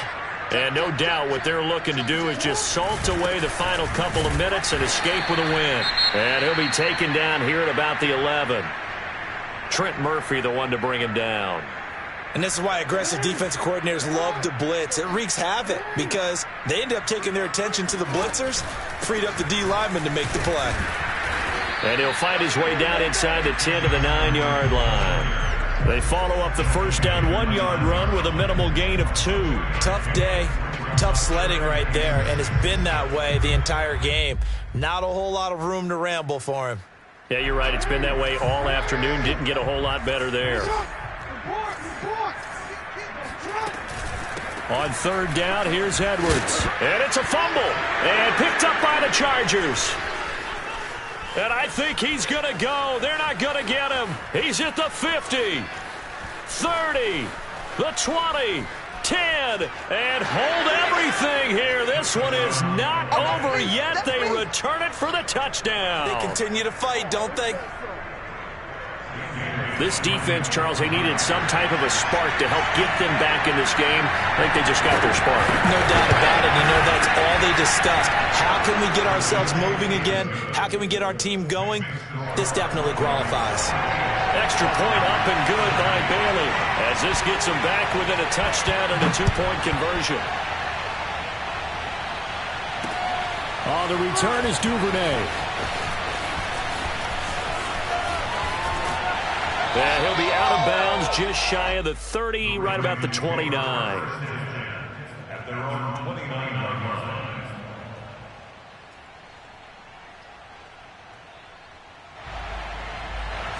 The Raven offense set at the line for this next drive. They'll be looking to make amends for the events of a moment ago. A fumble return for 6 points. You absolutely have to protect the football. That's got to be priority number one because margin for error is starting to slip away. Now it's down to a one-score game. A loss of a yard there to start out. That leads to a 2nd and 11. They'll try and run some clock here as they keep it on the ground. And give him 6 yards here as he stopped near the 35 at the 34. Now the Chargers will use the second of their timeouts as they get the stoppage with 65 seconds remaining. An extra defensive back on the field for the Chargers now on third down. Now Jackson. And this one incomplete. And another throw that really could have been, maybe should have been intercepted. That would have been number 4. Instead, it's 4th down. Here's Sam Cook now as he'll kick it away for the second time. Westbrook now on the return. It'll be 37 yards there on the punt, and it'll be Charger football here as they take over. The Charger drive about to get going. They're down here in a one-score game, but the time, it's a factor, but it's not a huge factor right now, is it? It's really not. Breaks the tackle, now an alley. And able to rip off a big chunk of yardage before being dropped inside the 40. Chargers going to use their 3rd and final timeout as they'll stop it with just over 40 seconds to go in the game. Herbert. Looking long for Westbrook. And, a crusher there as it's intercepted. Picked off by Deshaun Elliott. And a good return here as he takes it up past the 30-yard line. And you have to wonder, Charles, a game like this, 5 interceptions, what does this do to the psyche of a young quarterback? Well, based on the fact that he's still out there and he threw a 5th interception, I'm wondering if his head coach believes that he's really strong mentally and wants him to play through it. Because otherwise, you need to get him out and fight another day because this could leave lasting damage if he keeps throwing interceptions. Listen, anytime you take a knee to end a game, that means you've won it. So it doesn't matter whether it's home or on the road, but there's something a little extra special about doing it in front of your home crowd, isn't there? And the home crowd applauding. They're happy with what they've seen. Chalk this one up in the left-hand column for a win. Yeah, that's right. Head to the locker room, throw the wristbands in the crowd for the kids, your gloves, your towels. Get to share it with the home team. It's a loss of 4. Now 3rd down.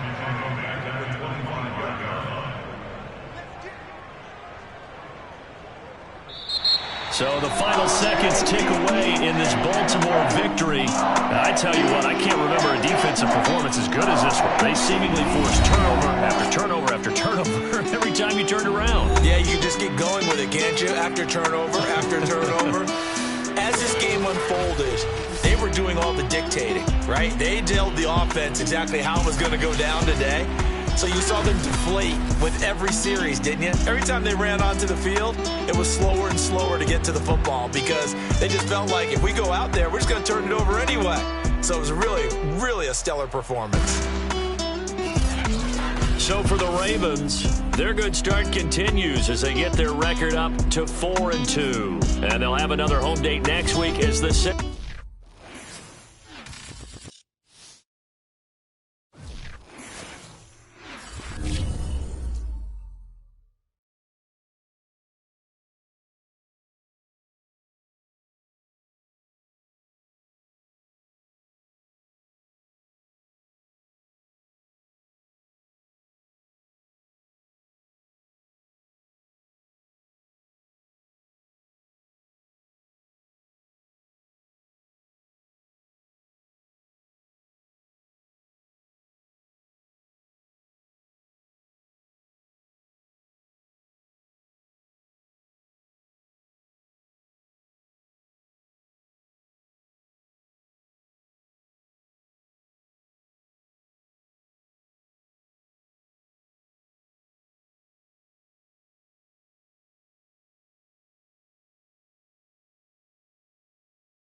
Choose the team you want. Continue ahead to...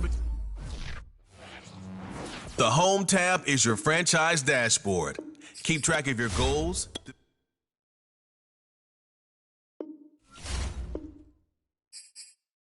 This is the player card. This is the Abilities tab. Here you...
This player has a zone ability. This is a powerful ability.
View your team's saved snapshots,